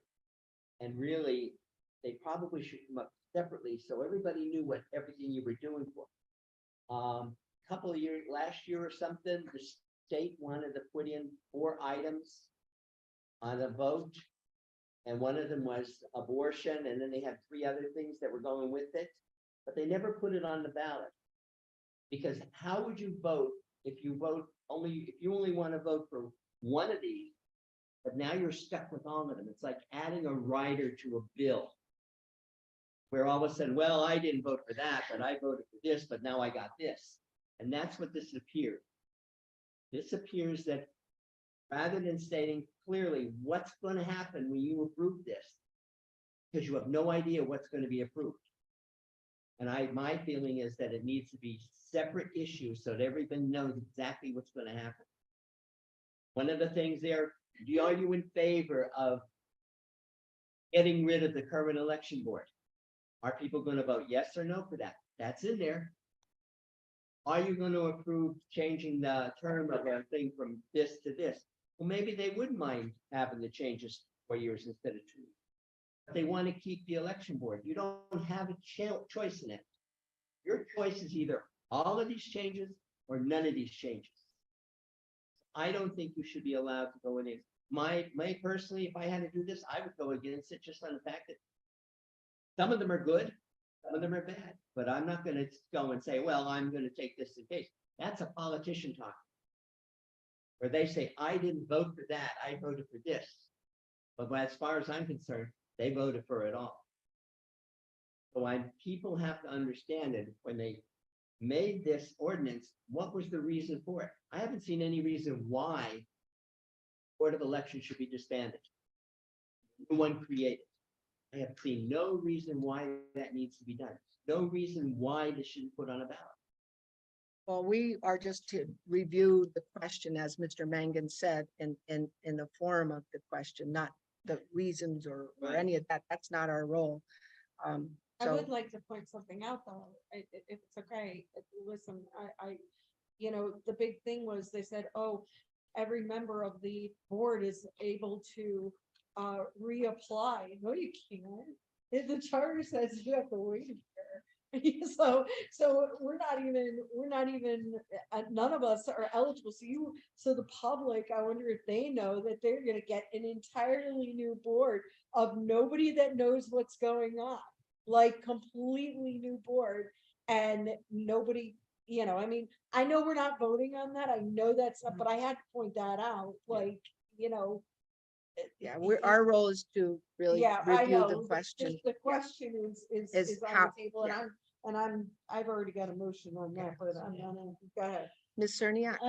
Again, I'm kind of torn. Our, again, role is to review the question, and we're supposed to be nonpartisan. The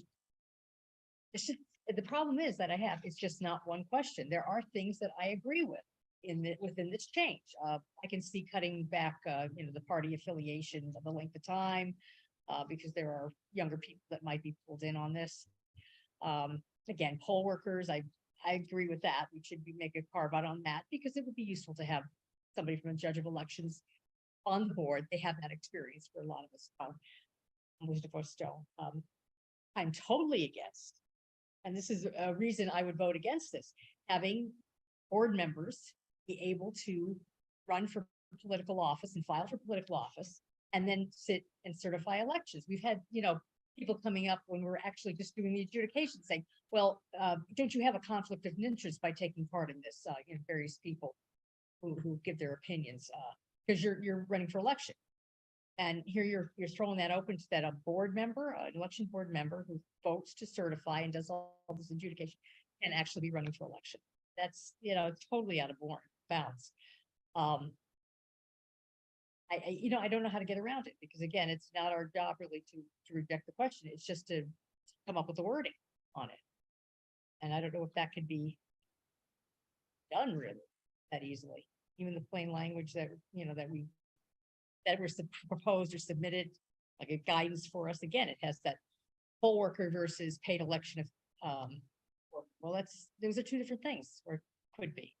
I just think the whole thing is really poorly done right from the start.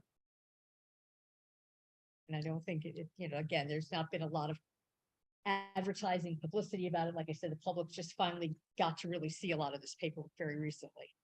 So yeah, I'm really torn about this. I really am. I'm sorry, keep going. I don't. No, I don't- Anybody else? Well, I was. gonna make a Oh, wait, motion, I so think wanna- Attorney we wanted Craig Lepsansky had wanted to say something. And at this point, I may have, I apologize, lost my train of thought, on a couple things. And like in fairness, and we talked about this years ago when the county did their last round of charter amendments and, like, oh, the amendments are convoluted. I'll agree with that. But the problem is our charter reads, in, certain sections more than others. But I mean, I think we can all agree that the charter itself can be convoluted. So when the home rule charter and optional plans law says, to amend the charter, in the amendments, you have to refer back to the original charter. Anytime we look to amend this charter, then it's going to be convoluted. Tonight, the board talked about or addressed Nanticoke City's charter. If you were to look at Nanticoke City's whole charter, it reads so straightforward and to the point. So their questions aren't going to be convoluted like ours. So in fairness to everyone, we're hampered out of the gate. I mean, there's constant conflicts or over the years, consternation on, how the charter reads. Does it violate this or does it say that? And everybody interprets it differently. So, but we're stuck with that document. So no matter what, our charter amendments are never going to read as short and sweet as Nanticoke's. That being said, again, the Office of Law was asked for proposals for the ballot question, the legal advertisement that included the ballot question, and the plain English version. And we had submitted multiple versions. We now have this final one on the ballot. I mean, at the end of the day, it's the responsibility and in the purview of the Board of Elections to frame the question for the ballot, and actually draft the plain English version. I mean, we're happy to help. Just the you do it versus I do it, reject outright. I mean, we're putting ourselves at loggerheads, and it shouldn't have to be this way. So by all means, just sending it back with no explanation or whatever, and not that legally I think you have a right to reject it and send it back or not per the law, despite what you've done in the past, but be it here nor there. If you are going to say, hey, we want council to take another look at this, then by all means, please send your proposals to work it out, as opposed to just saying no, so that council doesn't spin their wheels and send you something again, and then we're at another meeting and you reject it. Again, at the end of the day, it's your board's say on not whether or not it goes on the ballot, just how to frame the question. So Attorney Craig Lambs. I don't know if she can hear you. Can you hear me okay? Let me turn it. Go ahead. Can you hear me now? I can. Okay. What I'm looking at is what I was talking about is you have 7 or 8 or 9 actually changes in, they have 8 or 9 changes in this. You're only allowed to make 1 change to the charter. Okay, you're only allowed to have 1 charter amendment question. So to skate that, changing 8 or 9 things, you put it all into 1 question. Okay? And you can't do that. Pittston. We're gonna have to disagree on the law. Okay, we will disagree on that, but that's. And I just tried to, again, we've reiterated these points over and over again. I don't think it's doing anyone a service to go back and forth. And I mean, we clearly know how you stand. So by all means, vote on your proposals. Thank you. To submit to council. I was just saying, I don't think you could break everything down, like everything into 10 separate questions, because there's certain sections that can be contradictory of each other. But by all means, please send your suggestions and be objective in trying to work with council as opposed to fight this out. Okay, I just have a response. You mentioned, and sounds like you agreed with us, that you said that it was convoluted. The second thing that you mentioned was to, if the board decides to send, not approve this and send it back to the municipality, to explain to them why we're sending it back. I think they could listen to this recording. Also, you're the solicitor that prepared this for them. So you are aware of what we all just said. And I'm the solicitor that prepared this at the request of the Board of Elections, because again, it's my position. It's your it's not my position. It's the Home Rule Charter and Optional Plans Law. So to, complain council drafted this or the Office of Law drafted that, we only drafted it because we were asked to, because clearly it's the responsibility of the board. And no, I don't necessarily agree that the question is convoluted. The charter's convoluted. Anytime we amend the charter, we have to refer back to the charter. So when people say, oh, it's convoluted, it's not the question, it's the charter, because we have to include the charter in the question. okay, that's your opinion that the charter is convoluted. I don't agree with you on that. I think the charter is very, very clear for the most part in all that I've read it. But I do think personally that this ballot question and that's been presented in the ordinance by county council is very convoluted. And it's very difficult for a voter to understand. And again, as some of the other board members have said, there seems to be 1 question, but then all these extra changes included that were not posed as questions. In the past, Attorney Raddick, I have emails that you have sent to the board, and you have advised us very strongly, those were your words, that we as a board do not create the questions for the municipalities or change them for them, that's the role of the municipality or the county council. And you made that very clear in the past with Pittston City, and said that the board you advised very strongly that the board should not change the ballot question, and it's not the role of the board. Is that correct?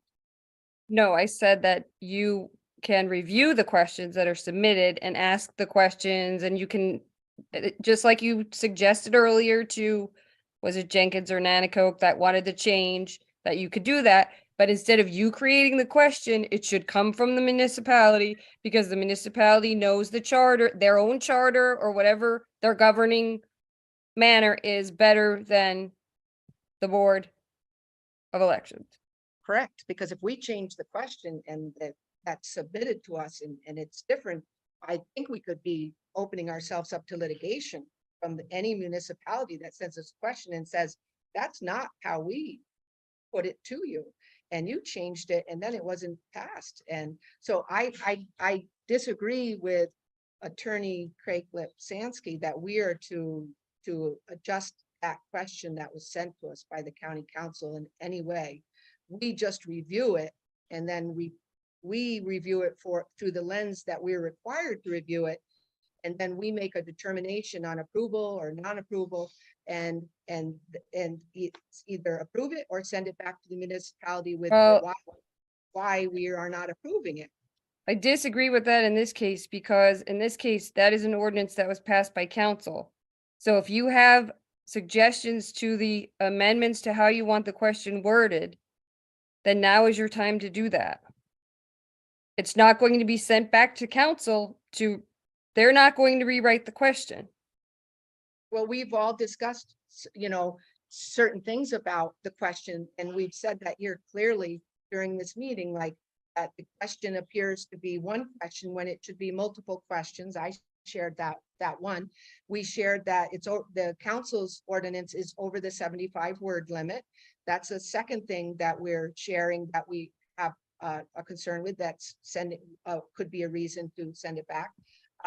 3, that the term previously paid election workers, I don't know, that's the way it should be, not turned into poll workers by the Office of Law's proposal.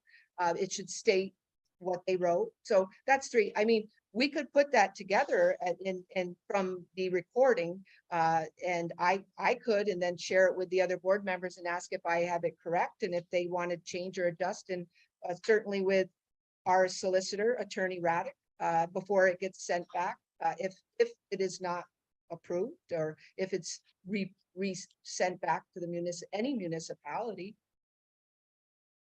Correct? Just as I said, now is your time to make those changes, just as you did with Nanticoke, or I'm sorry, with with both. I think there was 2 slight changes on both of them. Yeah. So now would be your time to propose adjustments to the question. And again, not the ordinance question, the question that the Office of Law drafted. Oh, That- we don't go by what county council sent us? No, because as I said before, the question does not have to mirror the ordinance. The ordinance is saying what is going to be changed in the charter and explaining the explanation of it. The question that was proposed is what is being proposed to put on the ballot, and the plain English explanation that will be published and put up at the polling places, and just as we said before. Okay, thank you. Go ahead, you were. I move to return the Luzerne County Council ballot referendum question back to County Council for review and edit, separating out each question and change for the public to understand. And I'm just going to advise you with that vote that you don't have the power to do that. Your job is to review the question. That is, it is not to, the ordinance was passed by council. You don't have the power to send it back to council. Maybe we'll get counsel, outside legal counsel. You also don't have a budget for outside legal counsel. You know what, from what I read, in the,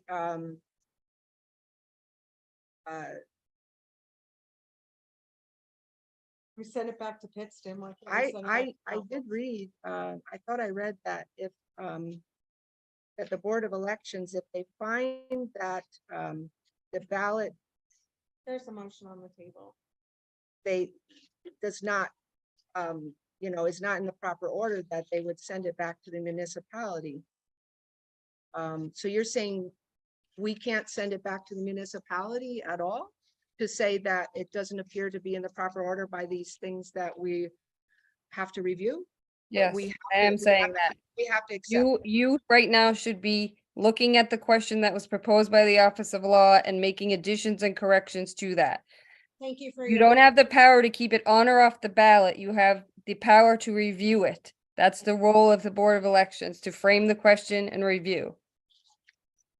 And what you exactly what you read earlier tonight. Making sure that the plain English statement indicates the purpose, limitations, and effects of the question on the people. Thank you for your opinion, Attorney Rod.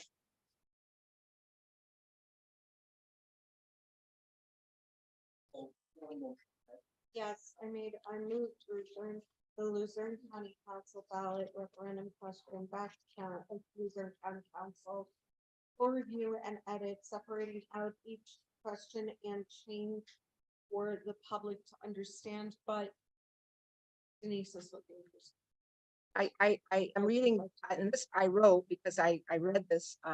The referenda can be invalidated when the form of the ballot is lacking in conformity with the law and so confusing, voters cannot intelligently express their intentions. So based on that, I would like. So, and that was for the Board of Elections, the election officials. That was what I read that. And so, but now we're being told that we have to adjust this and make this correct. If you don't agree with the language as presented because you're saying it's confusing and it doesn't fall in line with what I just read earlier, then yes, you should be making suggestions and corrections to it just as you did with Pittston and with Nanticoke and with Jenkins. And it was also said that we're not supposed to write English. Well, you can frame the question. You can frame the question from what is in front of you. I mean, again, you made corrections to the prior ballot questions. You would do the same thing with this one. Right, but with this one, it's one question and there are all these multiple changes to the charter underneath. And so you're asking us to correct that for the county? Well, make the suggestion, well, you don't agree with it. So therefore, yes, you should be making suggestions as to how that should be put on the ballot. No, I personally, I think that it needs to be all multiple questions presented and they That's each need to be yeah. their own questions. That's So, exactly it. so And that's there our you go. We're kicking it back to So, council. so we're make going their to send recommendation. that back to the council and let them know that it's not one question, it needs to be multiple questions. And they need to be within the 75 word limit. Is that okay? And change to multiple. It's not going back to council. Council Why not? already, because council already passed the ordinance. Oh. You're at the point where the question has to be framed and you want participation in that because you are saying that you do not like the language as written. Therefore, you should be making those suggestions and edits to the Office of Law so that could be put on the ballot the way that you want it. Yes, but my question then goes to this. The county council majority voted on this, I think it was 7-4 on one question. And we send it to the Office of Law and say to change this to 7 questions, then that's not what was voted on by the county council. It is because the entire question that is in the ordinance doesn't change. That is everything that you are saying is the 7 questions is in that ordinance of what is being changed. So you're not adding something that's not already in that ordinance. Great, so change it to 7 questions. Well, actually, I think it's 8 because it's also the vacating of the entire board. But also, so again, there are, I believe it's 8 questions. And also the plain English explanation puts poll workers in, and that shouldn't be used in place of previously paid election workers.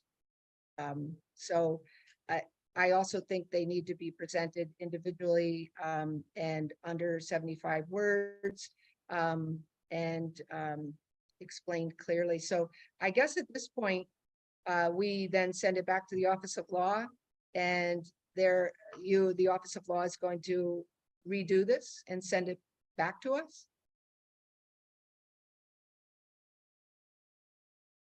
Well,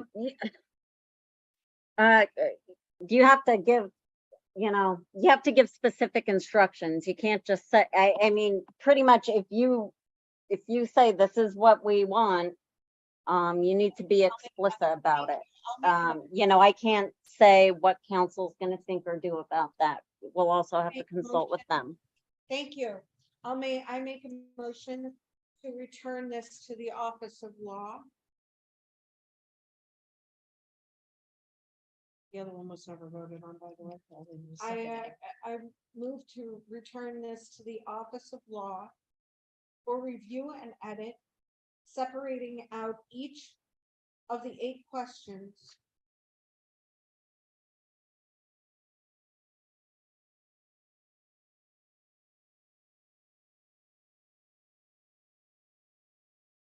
Which were in a legal conundrum because you can only change one thing on a ballot at a time. But okay. But we'll let you guys figure that one out. Okay. Any second? Separating out each of the 8 questions Contains. and revising the plain English explanation, changing poll workers back to previously paid election workers. Sure.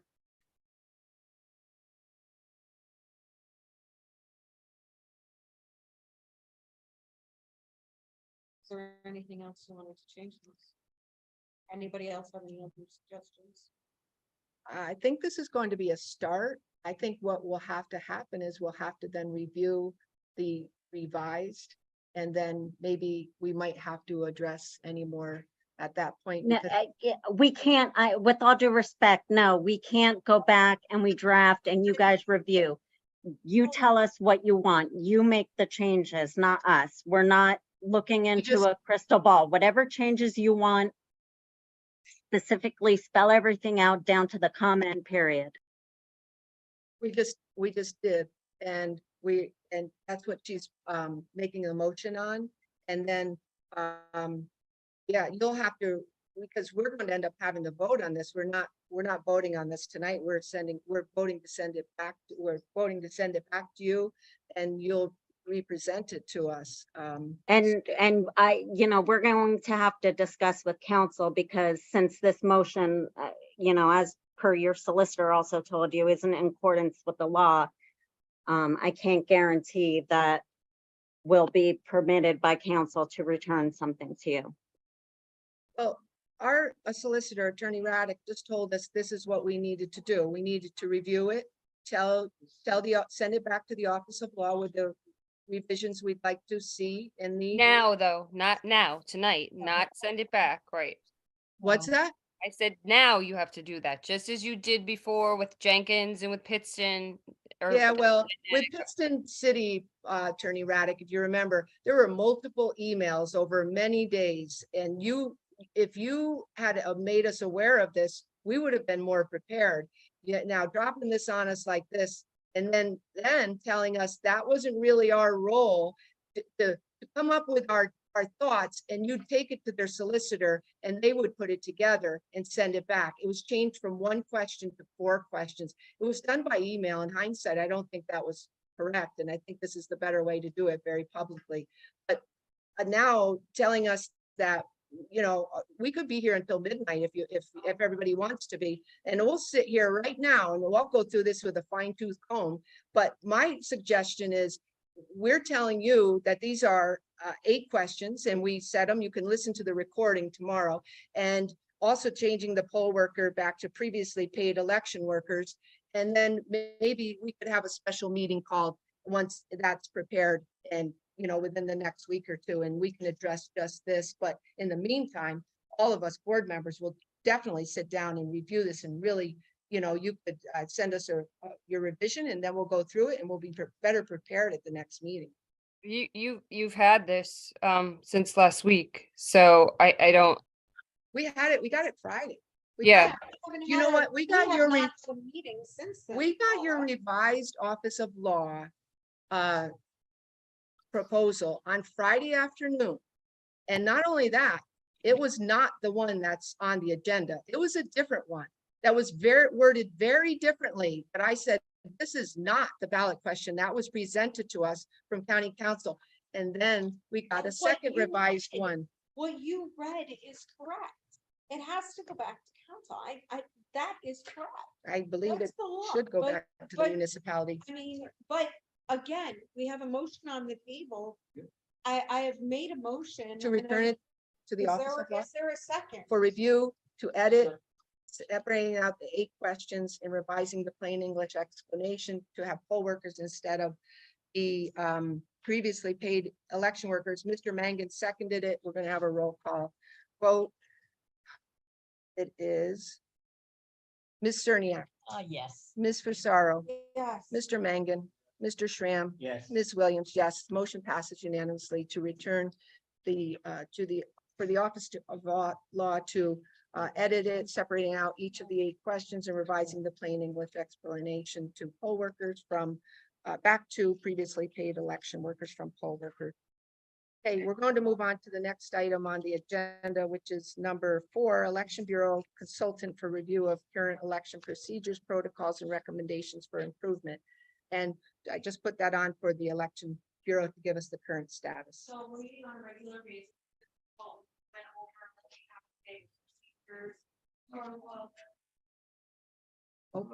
That won't matter. That won't work. You have to turn your microphone. I'm not on. Oh, you're not on? I think Mr. Griffith is getting, let me turn mine down so that it will turn it over to Ms. Pecora, and I'm going to turn mine down.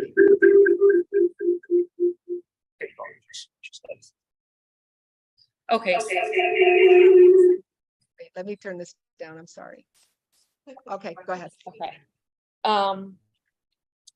So we are meeting with the consultant on a weekly basis. We have started reviewing our procedures protocols. He's looking through them, making recommendations as he goes. We're also visiting our calendar. He's reviewing the tasks and how they're assigned. So we're going to compose everything and get it out so that the board and the public is aware of where we're at, what we're doing it, who's doing it, and how progress is going. So we were only at the beginning of it, but so far, it seems to be going well. Anything else on that? Any more questions for discussion? What are some of the changes you've done so far? Well, we've only initially met with him once, so he's given us some advice on different tasks that are assigned and how we're assigning them. And one of the biggest suggestions was instead of like co-assigning, that there's always one primary person, and then the secondary person is basically the double checking what's being done. So it's not expected that one does it, or if this one does, it's just better assignment of tasks. It's better to have 2 eyes on things than one, which I know things in the past would just kind of be one person checking it because something would have to go out fast, but we don't want to do that anymore. We want to make sure we have 2 people checking things to make sure we don't have any errors. Thank you. Okay, item number 5 on the agenda is the campaign finance report.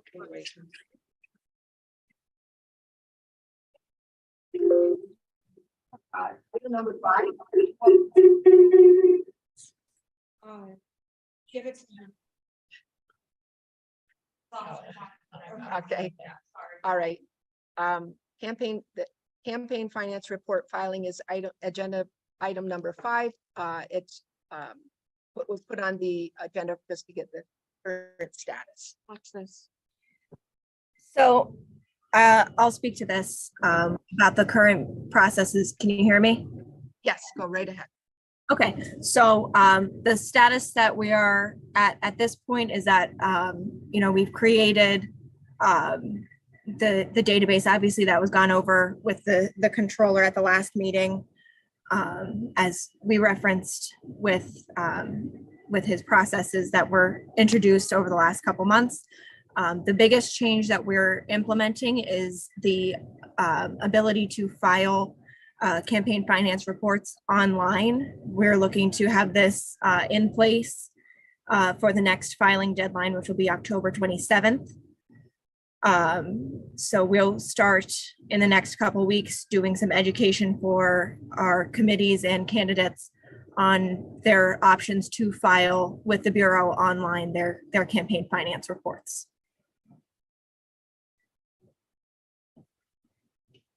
I just have some questions. Can you hear me? Yep.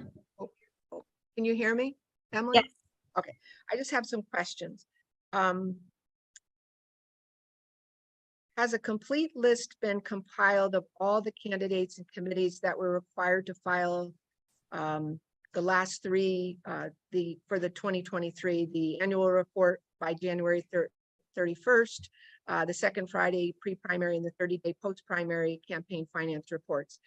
Has a complete list been compiled of all those candidates and committees who were required to file those? So we are still going back through for the annual reports, but we do have the lists of the candidates that filed or did not file for the second Friday and their 30-day post-primary reports. Okay, so they're complete, just still working on the annual. Correct. Okay. Are all of the, at this point, are all the second Friday pre-primary and 30-day post-primary posted on the website? I believe they are. We're still, as we're looking through the annual reports, we're going back through and doing the a double check again, because we did find several reports that did not get scanned in the initial big data upload. So as we're coming across these reports that did not appear to have been filed, we're uploading them. So the reports that we have on the website are what we have as most up to date as possible. Okay. You know when the list of candidates and committees who have failed to file the Friday pre-primary or 30-day post-primary, if there are any, will be going up on the website? We can look to have the list, the current list on the website by the end of this week. And then, of course, that will change as reports are filed. And I only have one other question, then I'll turn it over to any of the other board members. Are all of the Luzerne County Political Committee registrations on file? And if not, is there a list of those that still need to be on file? I don't believe we have everyone's initial registration. So what we're doing is sending out a letter to request an updated registration and contact information for all of the committees.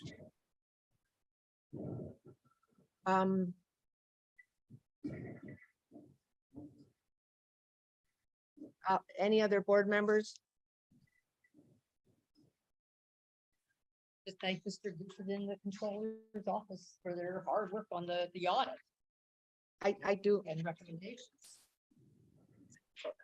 Did have one other question too. I remembered I had it written at the top here.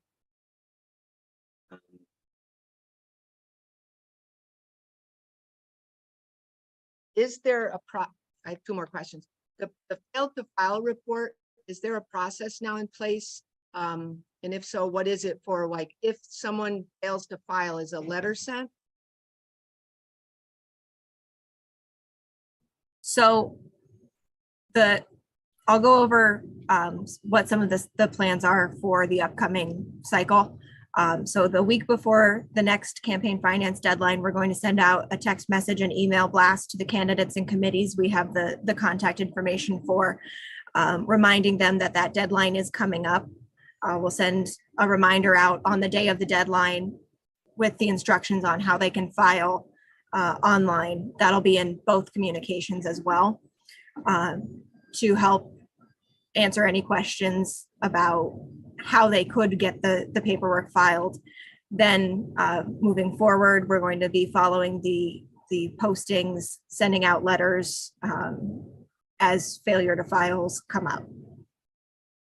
The hope is that, you know, if we're more proactive with communicating the deadlines that we won't have as many that were failed to file.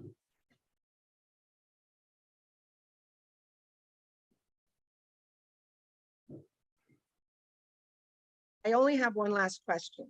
And my question is, I'm seeking clarification on, I was reading the audit response from the Bureau, and one of them is that the response to the controller's question about committees also being required to send campaign finance reports, not just to the state, but to the county, when it's in a committee that is for a candidate in a county. That, and the Bureau replied that they only have to send a courtesy copy.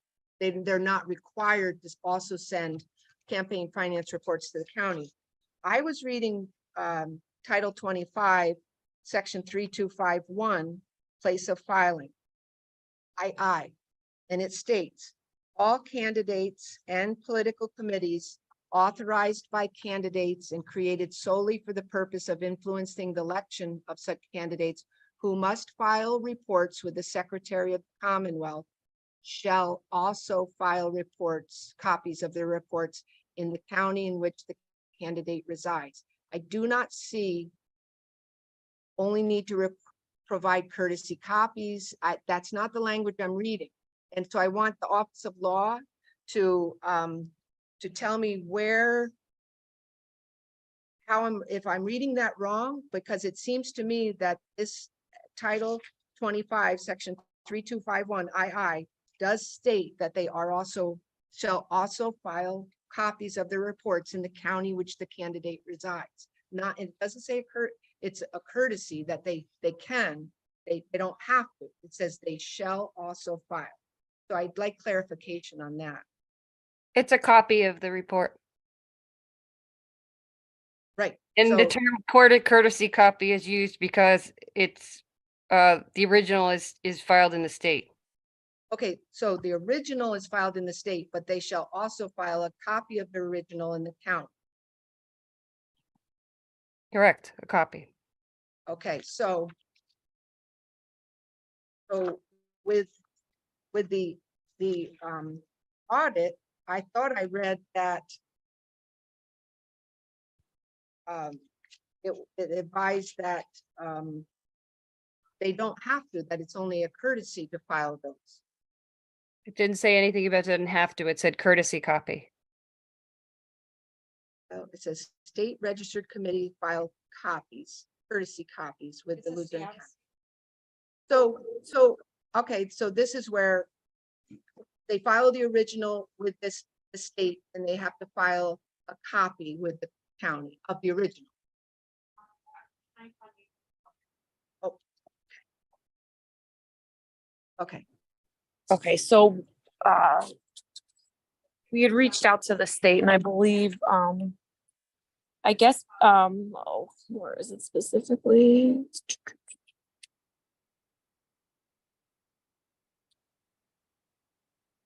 under like filing. It's a separate statute right here. That's what she.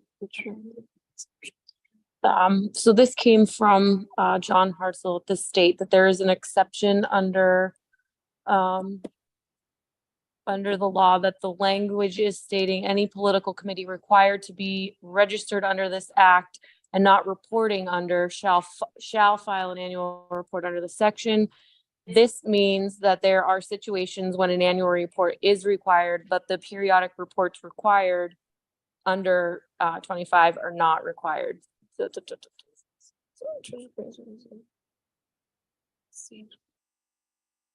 Paula, did you have something more specific? Because Aaron pulled this up and this was not what I was thinking was being referenced. Well, the issue that she's asking. Turn me, her back up. I think we've answered it multiple times. A copy has to be filed in, a copy of the state filed has to be filed in the county, and that's. I guess my In those situations where it would have to be filed, but there are situations when it wouldn't, and that's the thing that you were just reading. That's the section that you were just reading. I understand that. The issue, Okay, go I ahead. guess the issue is since they file with the state, there's no way for us to really police that because they're supposed to give us a courtesy copy, but some of them do, some of them don't. Because then we would have to take it upon ourselves to check with the state and see if they really did that or not. That's the only issue we have with that. Because they are supposed to give us a courtesy copy. So if we get the courtesy copy, that's our copy. Yeah. We can't enforce what they do at the state. We have our list, we maintain our list. If we don't receive a copy, then they would fall. So in-state one, not the out-of-state one. Yeah, we haven't even got to that. right, and our thing is when we talked to John Hartzell with the Department of State, he said like we can't fine them for not filing a report with us. That's the issue that we have. They're supposed to send us a courtesy copy, but we can't fine them since they're not technically, the filing office is with them, with the state, not with us. So that's kind of gets dicey.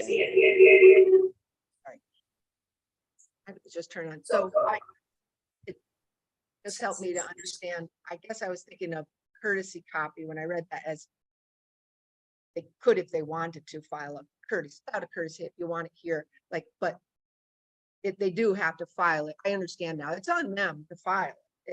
I understand what you're saying as well, but it just clarified what the courtesy got me kind of mixed up on what that meant. Okay. Any other board members have any other questions? Yeah, my issue, I really have issue. Which I don't know if you guys have changed this policy yet, but I mean, I don't know if it's something that even I should mention, but I am going to mention it. It's something that, is a kind of a pet peeve of mine, is money always going missing, so one of the things I always do is to keep my hands out of the pot, then nobody has anything to say about me, right? So that's what I'm saying when it comes to these fines or anything like that. My opinion, what that's worth, I don't know, is that any money should be paid to the treasurer's office. Get a receipt and bring it to they should bring it to the bureau office. And the only reason I'm saying that is because it takes it away from all of the responsibility, away from the bureau office, as we were told about checks being sitting there and all this other, that it wasn't being deposited, whatever it is. And I'm sure I'm sure during an election time, that's probably the worst thing to do, is have to have one more thing to worry about, money sitting in an office or in a safe. So I'm going to let you respond. Yeah, so, sorry. Yeah, we did discuss this. We did discuss it, and I put it in the response when we sent to the auditor. So we're not going to be taking cash, and we'll be accepting checks, money orders, things like that. They're going up to the treasurer's office on a weekly basis. We're receiving higher volumes of payments, it'll be more frequent. So Why though? Why? so it's procedurally, and I'm not sending people up and down because then I don't know if they go there and pay in a timely manner. Then are they going to come back and say that they did pay? Then we're going to have to cross-reference with the treasurers. We're implementing a new procedure to document the receipts with a spreadsheet that's going up to the treasurer's office, and that's the way we're going to handle it. I appreciate your opinion, but this is what we're doing. Okay.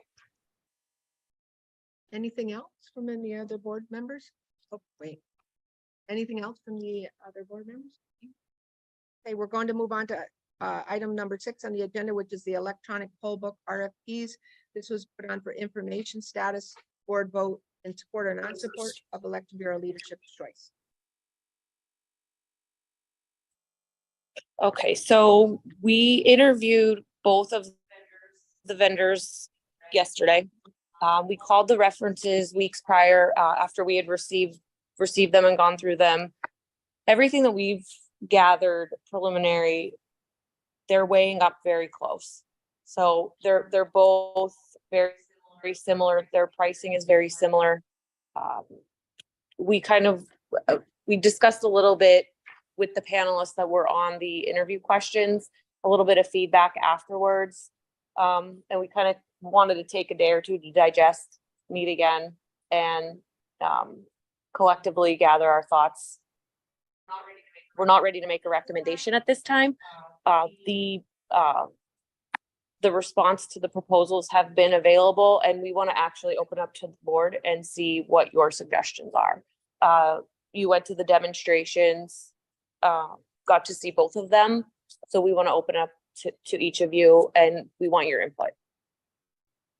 Want to start with Mr. Mangan? Wherever you want to start. Closer to your.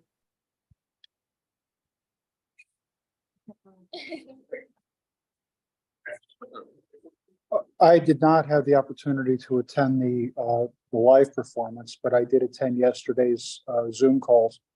And I found both vendors to be extremely knowledgeable, extremely interested in our business, total understanding of what our needs are, and actually able to fulfill a reasonable delivery time that would allow suitable training and cross-training and so on and so forth for everyone. That was the most important thing to me. If it was going to be implemented in November, then it needed to be here and not last minute. Both companies appear to be willing to do a multiple precinct, 3 or 4 precinct type of a pilot program, which is usually interesting. But again, there were a lot of things that were discussed that are certainly beyond my purview with regard to certain GUIs and what works best and how does it integrate with existing systems and so on. So I was able to hear both our people ask very pertinent questions and also hear some really good responses from both vendors. You turn that one off and I'll turn this to Ms. Cerniak. Bring it up first. I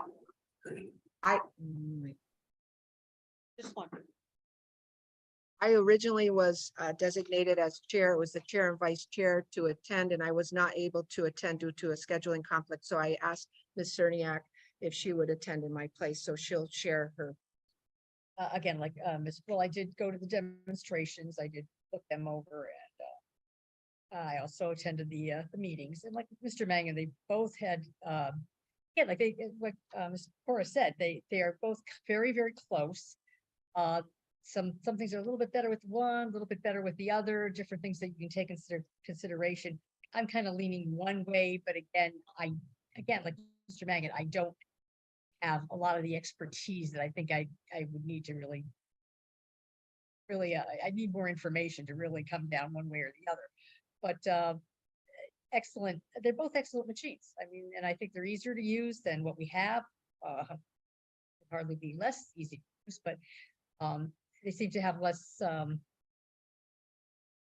wires and things like that. They're just very, very straightforward now, the systems, and they're both excellent. Both companies seem to, again, know what we need, and should be able to provide it. Because I would love them to be in place for November, whether that can be done or not. I don't think we should rush this decision. I agree with that. We're going to be living with it for several years, and we really have to make the right decision. Now, I know that you mentioned that you're not prepared to choose tonight, and it was on the agenda. Oh, you, oh, no, you go. No, you go first. Okay. Here, I'll turn it towards you. Are there any polls that use new poll books? Okay, I didn't like it. The answer was yes. I didn't like the way that they talk to each other. I feel like with the Bluetooth, that could be hacked. Okay, those machines can end up being hacked and added to when it comes. I know there's the dual on that, they have the dual security on it, but it's still, when they're talking to one another, somebody could get into that Bluetooth system, and I don't like that. Okay, but then if you look at the other one, which has the external, that's more secure, yes, but now we're looking at possibility that that could end up being left behind. You know, I don't like the fact that that's, you know, that little external on the ESS, that little external thing is there because, you know, that can get left behind in the office. Next thing you know, we're running those things all over the place because somebody forgot to put them in the bag.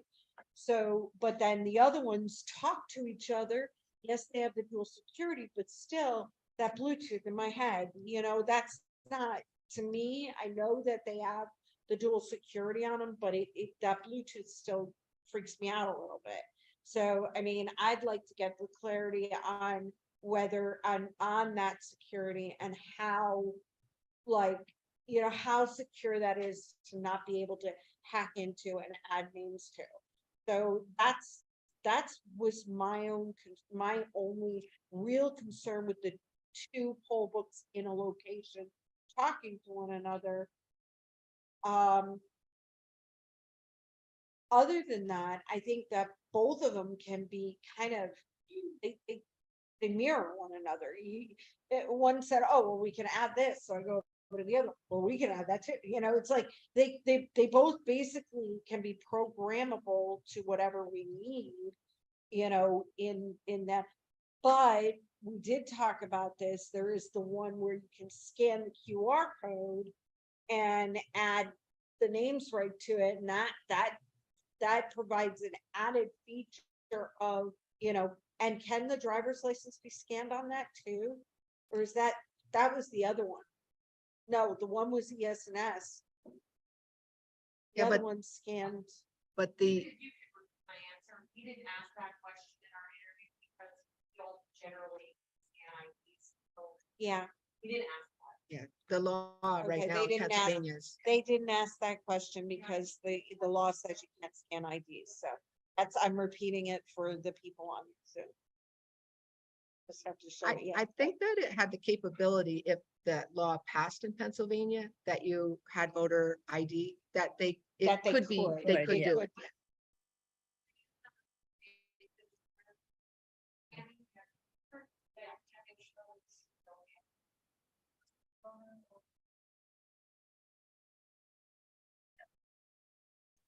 Okay.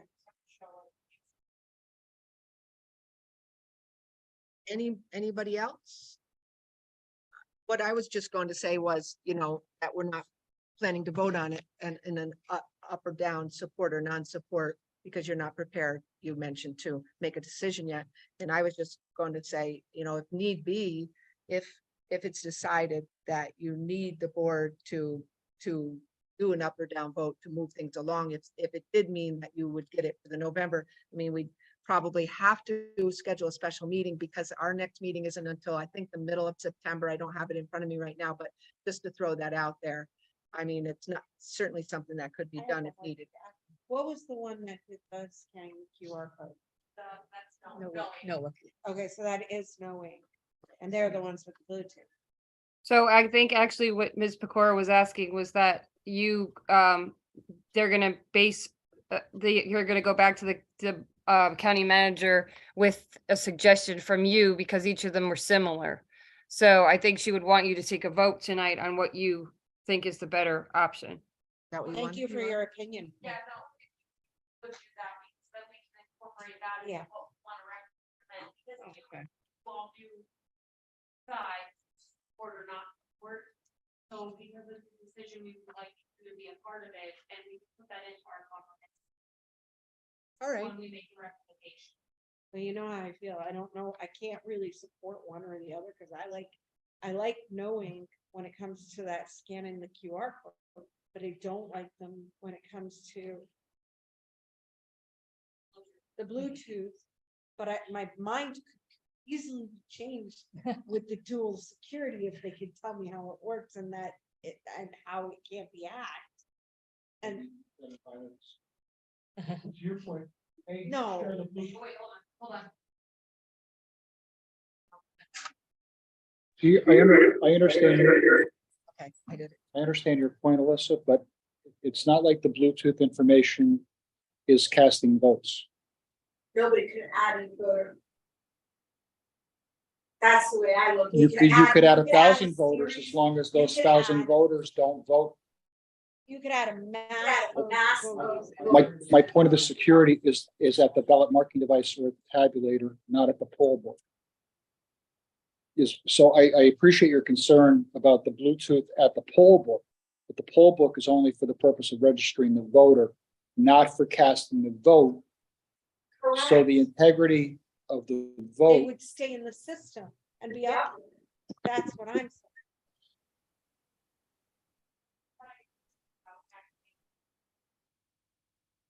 No, that's public information. That's public information. If 50 people are on the tabulator and 50 people are registered walking through the door, you know, you can add to those. You can add to that impact and act. And that's what my concern is a dump of voters and then the people walking. I don't know how likely that is, but we're talking about election security. You know what I mean? So if I can just say one, if I could say one Oh, thing, Paula wants to talk. that's Emily. Yeah. Go ahead. So the concern that you're bringing, if I'm understanding, Ms. Facero, is that someone could, I'm not sure you understand how very unlikely the situation that you're suggesting would be, because on top of having numerous poll workers and voters in a polling location at any given point, it is extremely unlikely that you would get an influx of votes or voters on a poll book and be unable to reconcile that. We obviously will continue to use the numbered list of voters as well, that's signed at the polling place during election day too. So I'm not sure that concern is necessarily a Right. valid one. It's my concern, though, but I would have never thought, initially when the drop boxes were introduced, I never would have thought that would have happened, but people would have been dropping tons of ballots in, but I watched it myself. So, I mean, these things happen and it's up to us to make sure that they don't happen and to look at that stuff before it even comes up.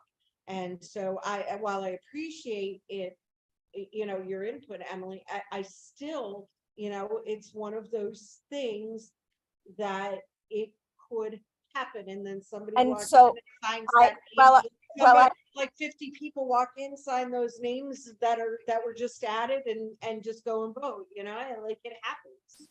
Those types of things happen and that's. So what you're doing right now is effectively accusing our poll workers of fraud, and I don't know that I'm okay with that.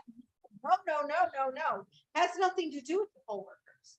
It has nothing to do with the poll workers. Absolutely nothing. But when you're talking Bluetooth and anybody can get into it, we're having a conversation that shouldn't even be had at this point. What I was saying was I was bringing up that I didn't feel comfortable with the Bluetooth, but my mind could be changed with if I knew what the dual security was. He started to explain it to me, and it got really busy in there, and I didn't understand what he was telling me. So don't put words in my mouth and don't put thoughts in my head. Okay, like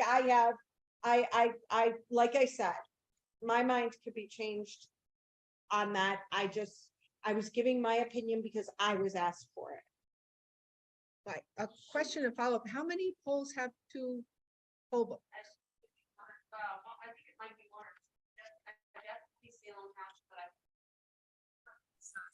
I think.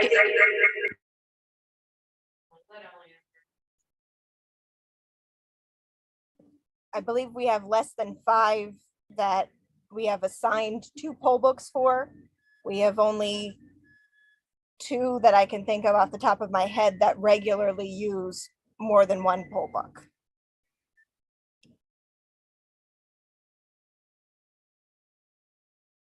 I know that I didn't go to the interviews, but I did go to the rotunda, and I personally liked the no ink, whatever. I liked the QR code. I thought it would make it easier to upload last minute changes, and it sounded pretty seamless. I thought that the device itself was simple. I don't know, I just got a good vibe. I did ask the gentleman who was demonstrating it about when he talked about them talking to each other, you know, how they did that. Was this on Wi-Fi? And he said no, that it was it would have its own link that was not put out there where it could be even found out on the internet or anything, I guess. So it sounded to me like it was secure.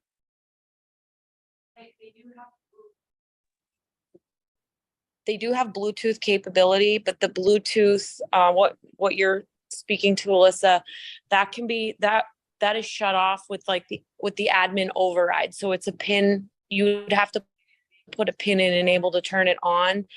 And I believe the pin would only be, the judge of elections is the only person that gets the pins to open the books. What we have now, speaking to what we do now, there's specific codes to open the poll books. And there could be an administrative override that would be put on that so that the Wi-Fi is disabled. And then from what my interpretation is, from what I saw at the demonstration, with that Wi-Fi turned off, God bless you, each of the tablets operate the same when they're communicating to one another.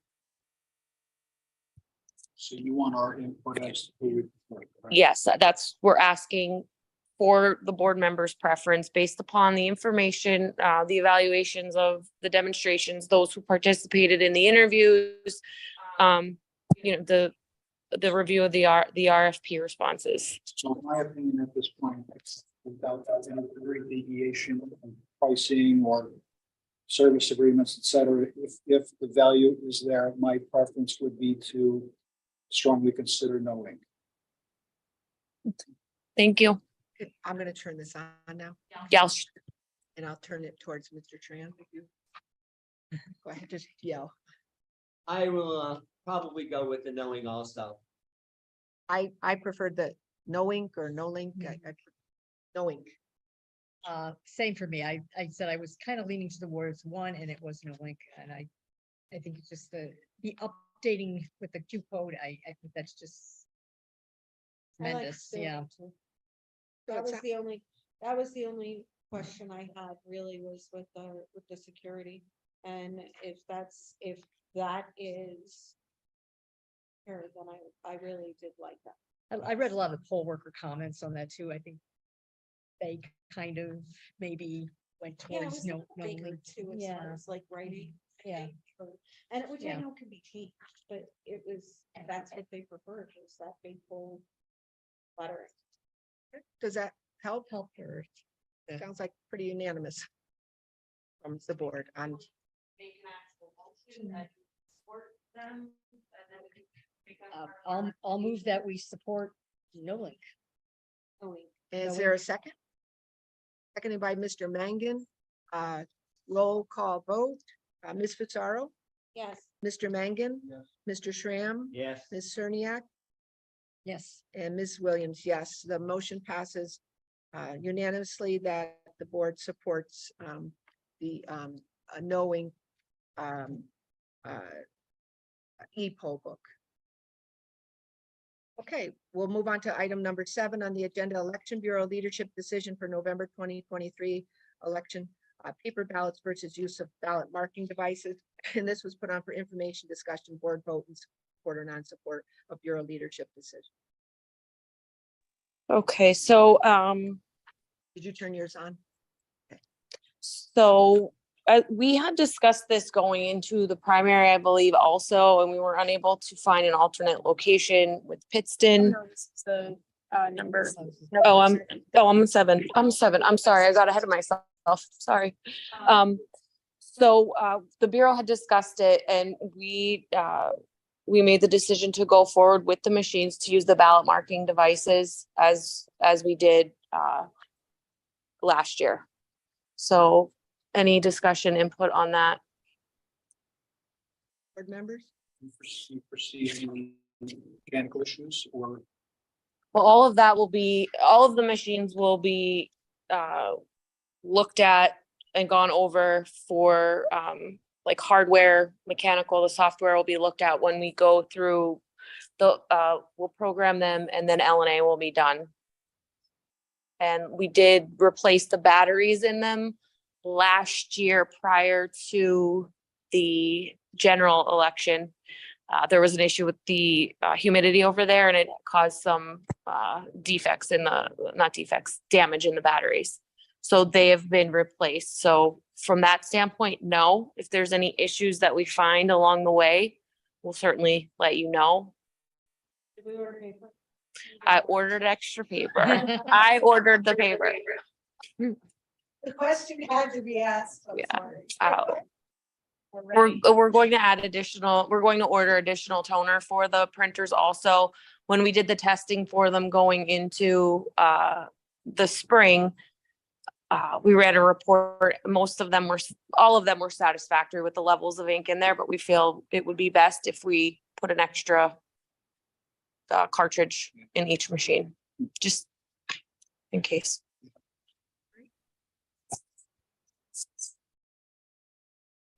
Any discussion from, any questions, anything from the board members? Right, is there a motion? I make a motion.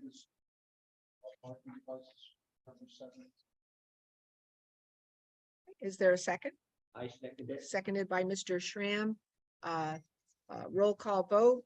Mr. Mangan? Mr. Schramm? Yes. Ms. Cerniak? Yes. Ms. Pissarro? Yes. And Ms. Williams, yes. And that passes unanimously in support of using the ballot marking devices in place of the paper ballots for the November 2023 municipal election. Number 8 on the agenda is replacement of Kingston Library ballot drop box site with West Side Annex location, information, discussion, possible board vote. And I know that I'm going to turn this off, but I know that Ms. Pecora was going to respond to this, so I'll turn off and turn it over to her. Okay, so the West Side Annex, it's very close to the Penn Place location. So we don't, there's also a magistrate in that office, which is an elected office. So we're a little reluctant to use that as a location. For being that the previous box was in Pittston, it would be demographically wiser to pick an area there. This location is only about 4 miles from Penn Place. So Pittston doesn't want one in there. yeah, so I do have the numbers from the ballots per location from the 2023 primary. Misericordia had 315. Penn Place lobby had 2,323. The Penn Place red drop box in the bureau had 112. Wright Township had 388. Hazleton City had 202, and the Pittston Library had 712. What was the for Pittston? Hazleton City, 202. So can we find one in maybe Exeter or somewhere that's close to Kingston?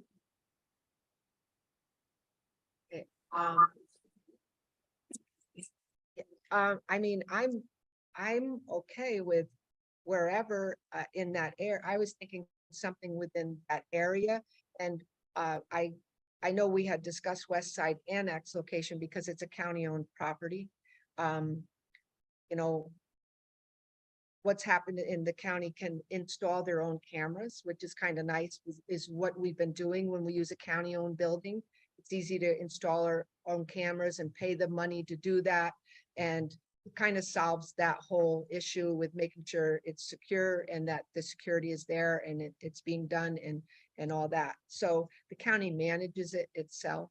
What's happened in the past, you know, like with Pittston, there becomes this push at the municipal level of people going to municipal meetings and really coming on strong. And it really, I think, has scared away a lot of, like it happened in Wright Township.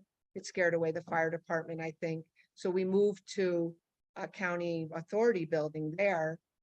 200, it had 388, which is significant, but it didn't really, it was one of the higher ones, the library. I think it in the area, maybe it's a large number of people in that area. It's highly populated. When we originally discussed ballot boxes way back when they started, the thought was to have a northern, a southern, an eastern, a western in the mid, which was considered the Penn Place, as much as possible.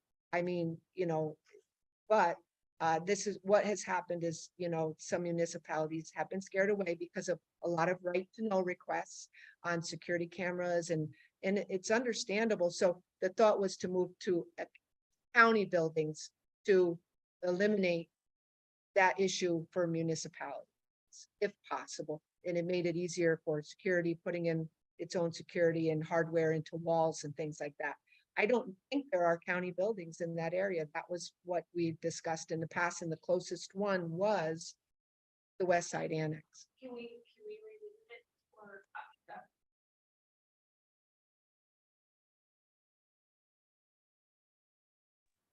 Can we possibly revisit that at our next meeting? We still will have enough time in between now and when ballots go out to make that decision.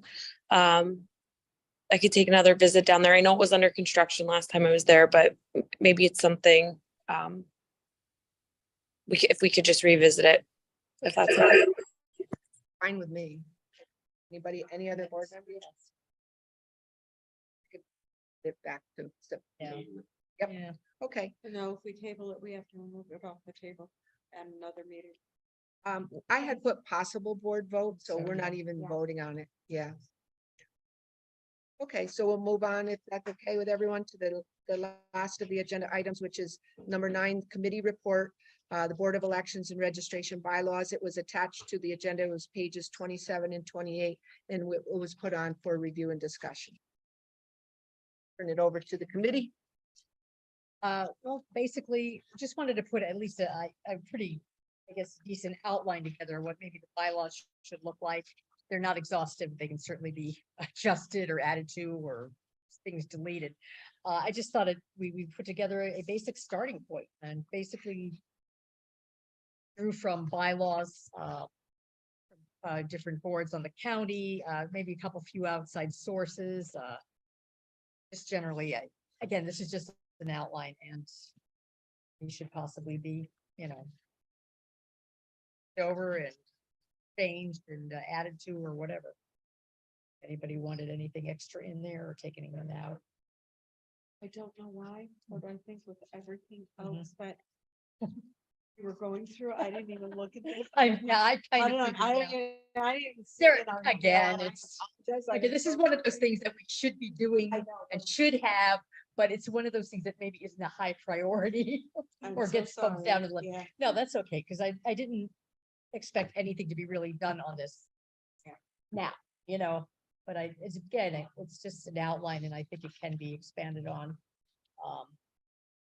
And certainly question some of the things we put on here. It's Right. just, you know. I had Yeah. two, well, 3 things. One, I recognize it's an outline, and it appeared like some of the things that you put, like, say, purpose charter 8.04A, what you're saying is that would be included in there. And Yeah, we so, could probably, cut and paste everything or whatever, yeah. same as, you know, like clerk, C administrative code, that excerpt would be put in And there. Yeah. And then, but the 2 things I thought in looking at it were under, on the second page, under virtual, where it says Yeah. board members may attend virtually with prior notice to the chair. Yeah.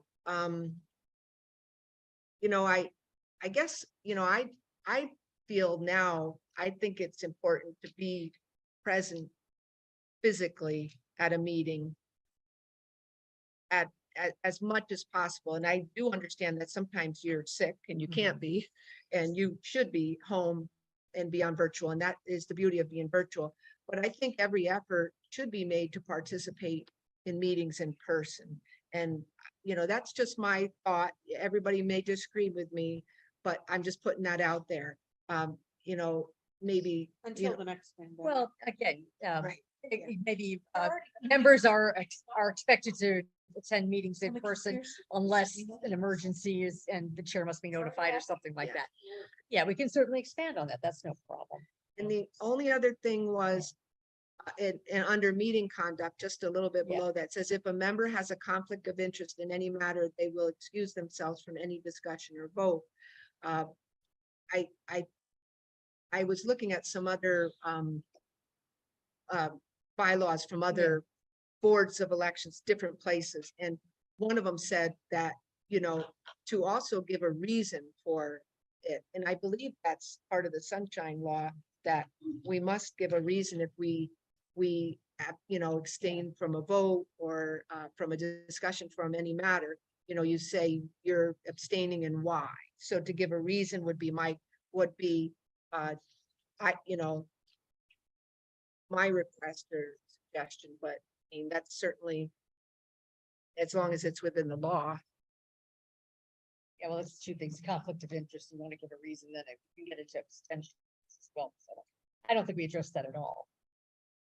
Yeah, I was thinking the same, it Yeah. was one in the same, Oh, okay. but maybe that should be added. Yeah. Go ahead, The I'm sorry. advance notice, though, sometimes you're sick, you don't even Yeah. know, so you call a person like in. Yeah. Like, you know, you show up online, hey, sorry, I got sick, you know, Yeah. so unfortunately, that doesn't always happen, always. I think that's understandable too. Yeah. I think this is really good and important to have these bylaws for any future board members. And I think even when you apply, they ask you on county council if you read the bylaws, and we don't have any. And I really do think it's important to at least get something started. And I think this is a good start. Well, we can certainly go into it next time. Yeah. I guess it probably has to be approved by the Office of Law. Yeah, too. they'd have to review things, yeah. Don't know if that's the next step or if expanding upon and, you know, putting a more fuller with all those wordings from the, you know, Mhm. okay, next step. Okay. Yeah, and then, yeah, okay, because Yeah, I can make those, you know, Like paragraphs. I know, we're not supposed to deliberate by emails or whatever, so if anybody has suggestions or whatever, maybe next meeting or. Okay, I'll add it to the agenda. yeah. I'll keep adding it to the agenda now because I think it's Yeah. important to maybe To keep moving on it, yeah. get this done before the end of the What year. we could do is we could do, under each, if we have a suggestion, we put, you know, we email you with the suggestion made by AF, you know, Mhm. change this, suggestion made by, you know, and then you have it under each, and that way we can discuss it Oh, at the next okay. meeting. Yeah, all right, because, yeah, because That way it's deliberation, not deliberating, deliberation, but yeah, but but we'll you know. move it along a little faster. Yeah. Okay, All right. I'll add it to the agenda for the next meeting and we'll continue working on it. So now we'll move into comments, non-agenda items. This is an opportunity for members of the public to address the board on matters not listed on the agenda, but which must be within the subject matter jurisdiction of the board. It's also limited to 3 minutes and 1 comment time per person. We're going to start with those who are in person. If there's anybody who's in person who'd like to speak, okay, right ahead. And I'm going to turn this down so that.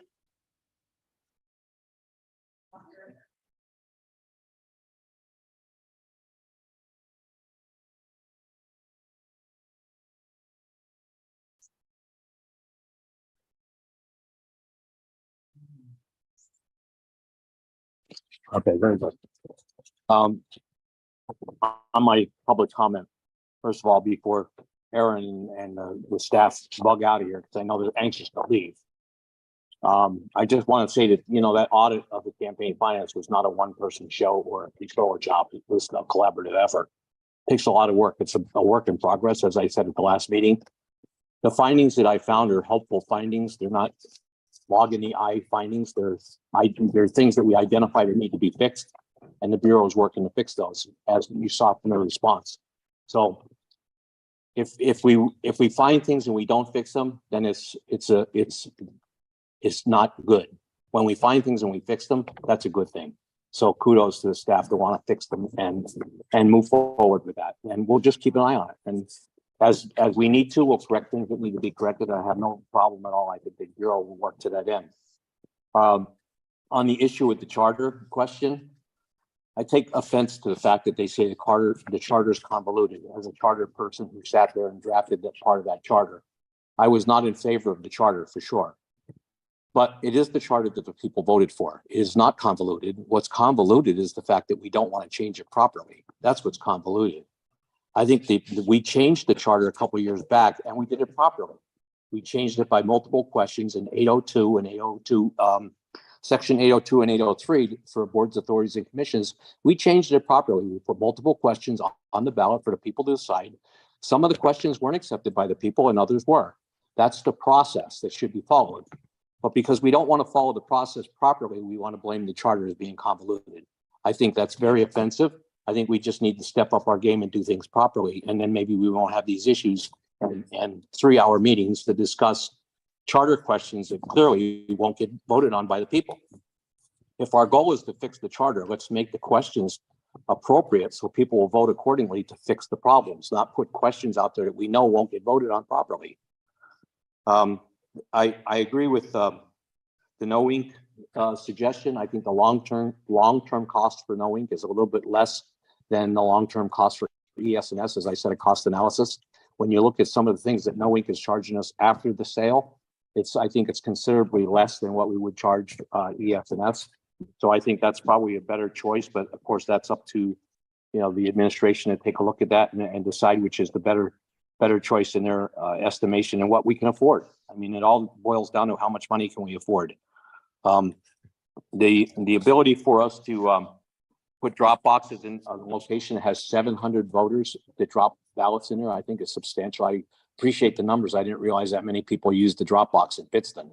So it's certainly something that I'm not a big fan of drop boxes, but if it disenfranchises 700 voters by not having them there, yeah, maybe that's probably not such a good move. So I appreciate all the work that the board's doing and trying to keep this thing squared away. I hope that charter question doesn't come back. It just goes away until they do it right. Thank you. Thank you. Anybody else in person? Anybody else?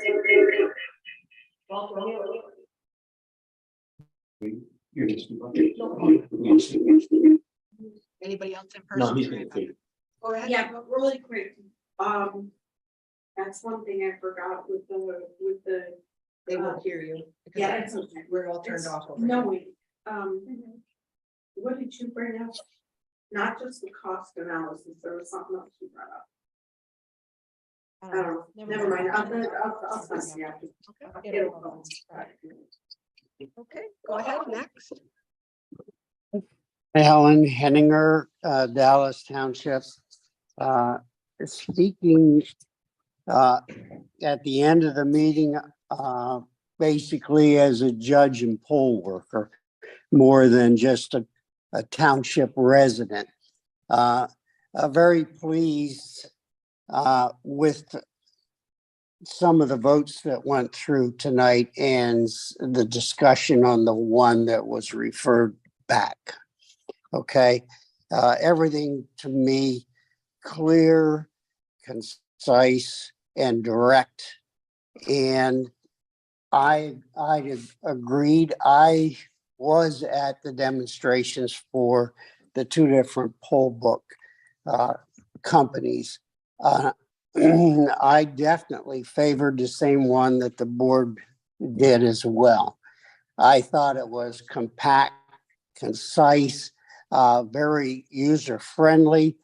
That QR code scan will save us tons of time opening a poll the day of the election. That was always a bear trying to fill that stuff in, and it can be boom in a matter of seconds, updated as they described there. It didn't have a lot of wires. It didn't have a lot of external components that you have to worry about not having in the pack. Their packs seem to be a little more robust as far as you're carrying them, you're storing hundreds of them. And you're not doing in a canvas pouch. Okay. I didn't like the fact that there were extra components to the ESS one that were necessary that you had to all connect in there. The Bluetooth issue, I didn't see a big problem with that. I think it would be good, you know, if you had an expert with technology to solve that question. The only thing I know about Bluetooth is I sit in my car and my phone will connect to my car by Bluetooth, but it won't do it if I don't get the code from that in the right place.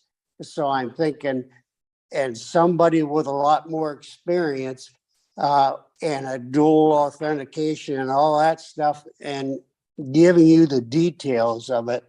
You don't have to give me the details of it, but if it satisfies you, it satisfies me for darn sure.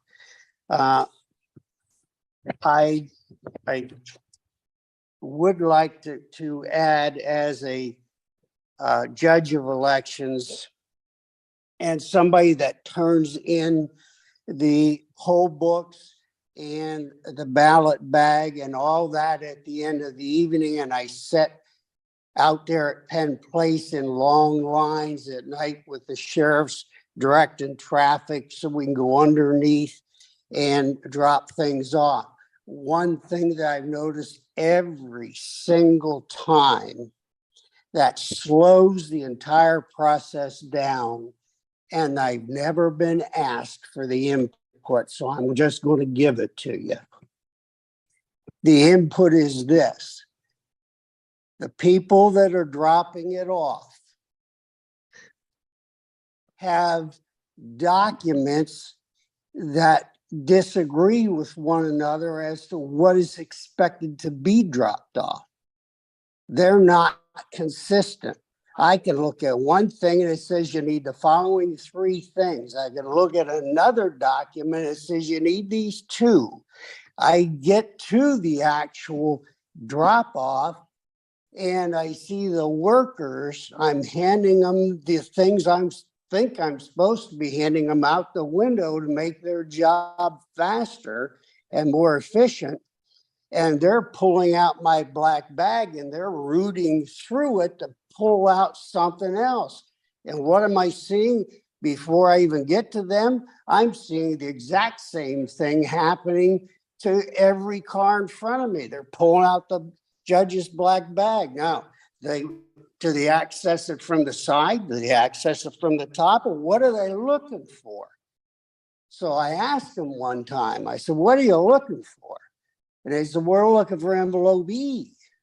I said, well, you didn't tell me you wanted envelope E in the instructions, but now you're digging through and holding up a big line and causing people and the sheriff's out there to hold everybody else up in traffic because you're looking for envelope E. And where the heck did you put envelope E in the black bag? Is it underneath? If you look at it from the side, is it on the top? If you look at it from the end, you know, how do you open the black bag? And, you know, Thank you, Mr. Henninger. that gets me, and I wanted Okay. to add that as to a review of election procedures. Thank you. And I think that Okay. they do want to say something, Ms. Pecora? Okay. So when everything comes back to the Bureau from the polling locations, the staff that's down there, who are all sworn in, need to cut into those bags so that they can get them, or they have to pull the tapes out for those. And then there's separate things that go into separate areas. So there's the bulkier bags where things necessarily are not needed. They get separated. The bags that have the drives in them have to go into the Bureau to get the information off of those to upload to the CITL system. And then they need those tapes also. So they have to pull those out. But when everything comes back, it's all instructed to be in a certain area so that they know where to find them. So. Thank you. Uh, 15 seconds, 15 seconds. Okay. Go ahead. And I'm going to say, And some of what she's described is told to us to hand out to them. Okay, like the little memory cards and the judge's blue bag with all the codes and things like that. Yeah, sure. But there are envelopes and there are things that they're looking for that we could hand them and they don't have to root around. And boy, things will move faster. Can we just sit and talk about someday?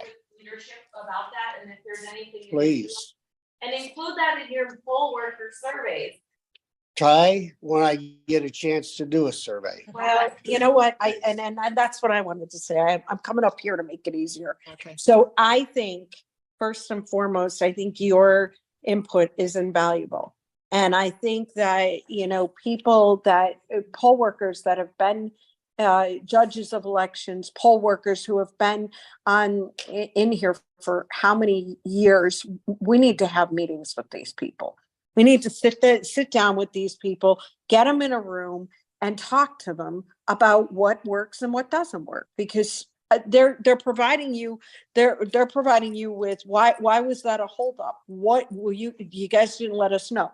And I know that the things have changed in the office, and I'm not trying to attack anybody, but I'm just saying that this man has been coming to all of our board meetings now because he wants to make a difference, and he really wants to make things more effortless for both you guys and and I think that's important. So if that's possible, we should, utilize this tool.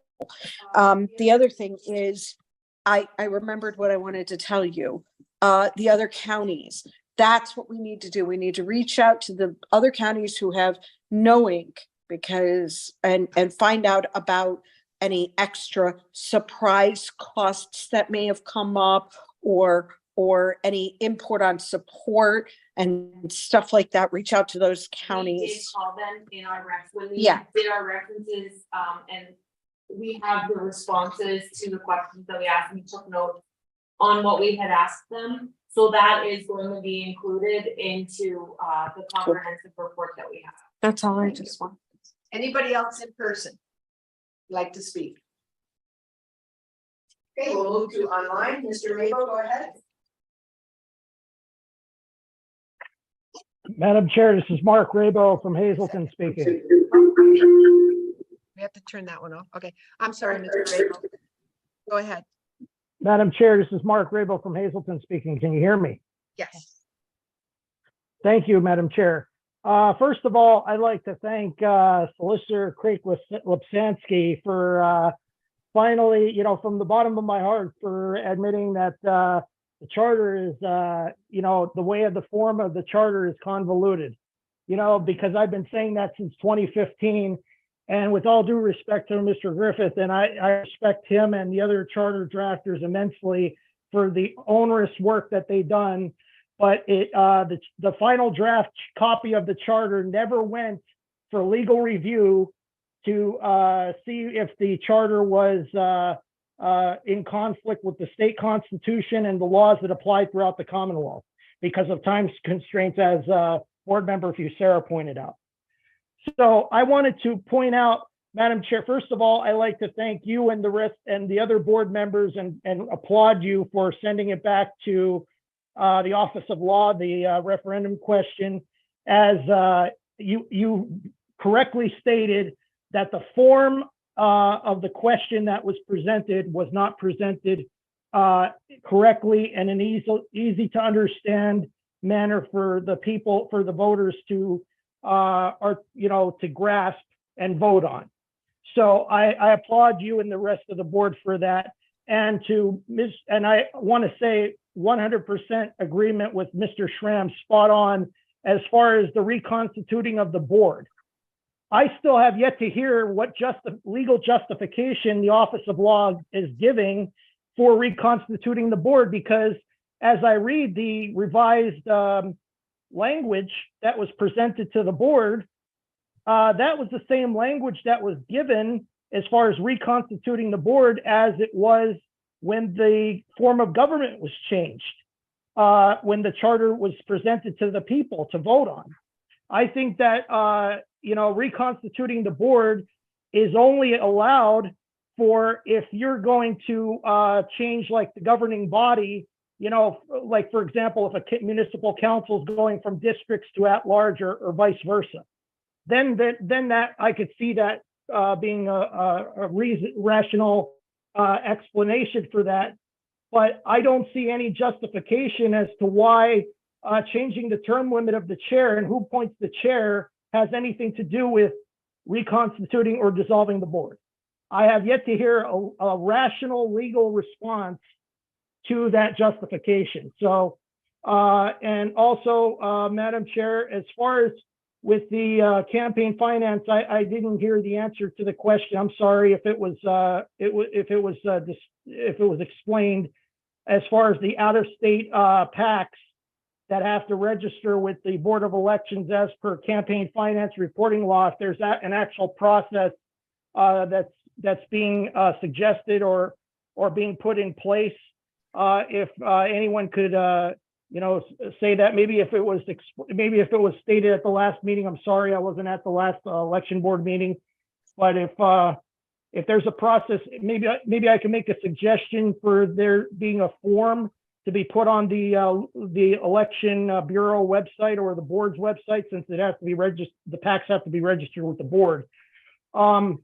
That a page can be put up, or some link to the election board page can be put up to where the out-of-state PACs can register with the Board of Elections and Registration. That might solve a lot of problems with this, and might satisfy the statutory requirement.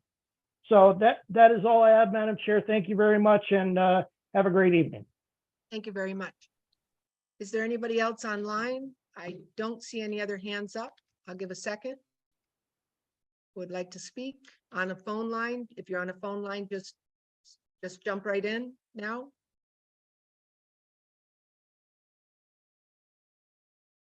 It doesn't appear that there are any other public comment. So is there a motion to adjourn? Ms. Pissarro, and then a second by Mr. Mangan. All in favor, say aye. Aye. Abstentions, oppositions, none heard. The meeting's adjourned at 9:14. Thank you, everyone. Have a good night.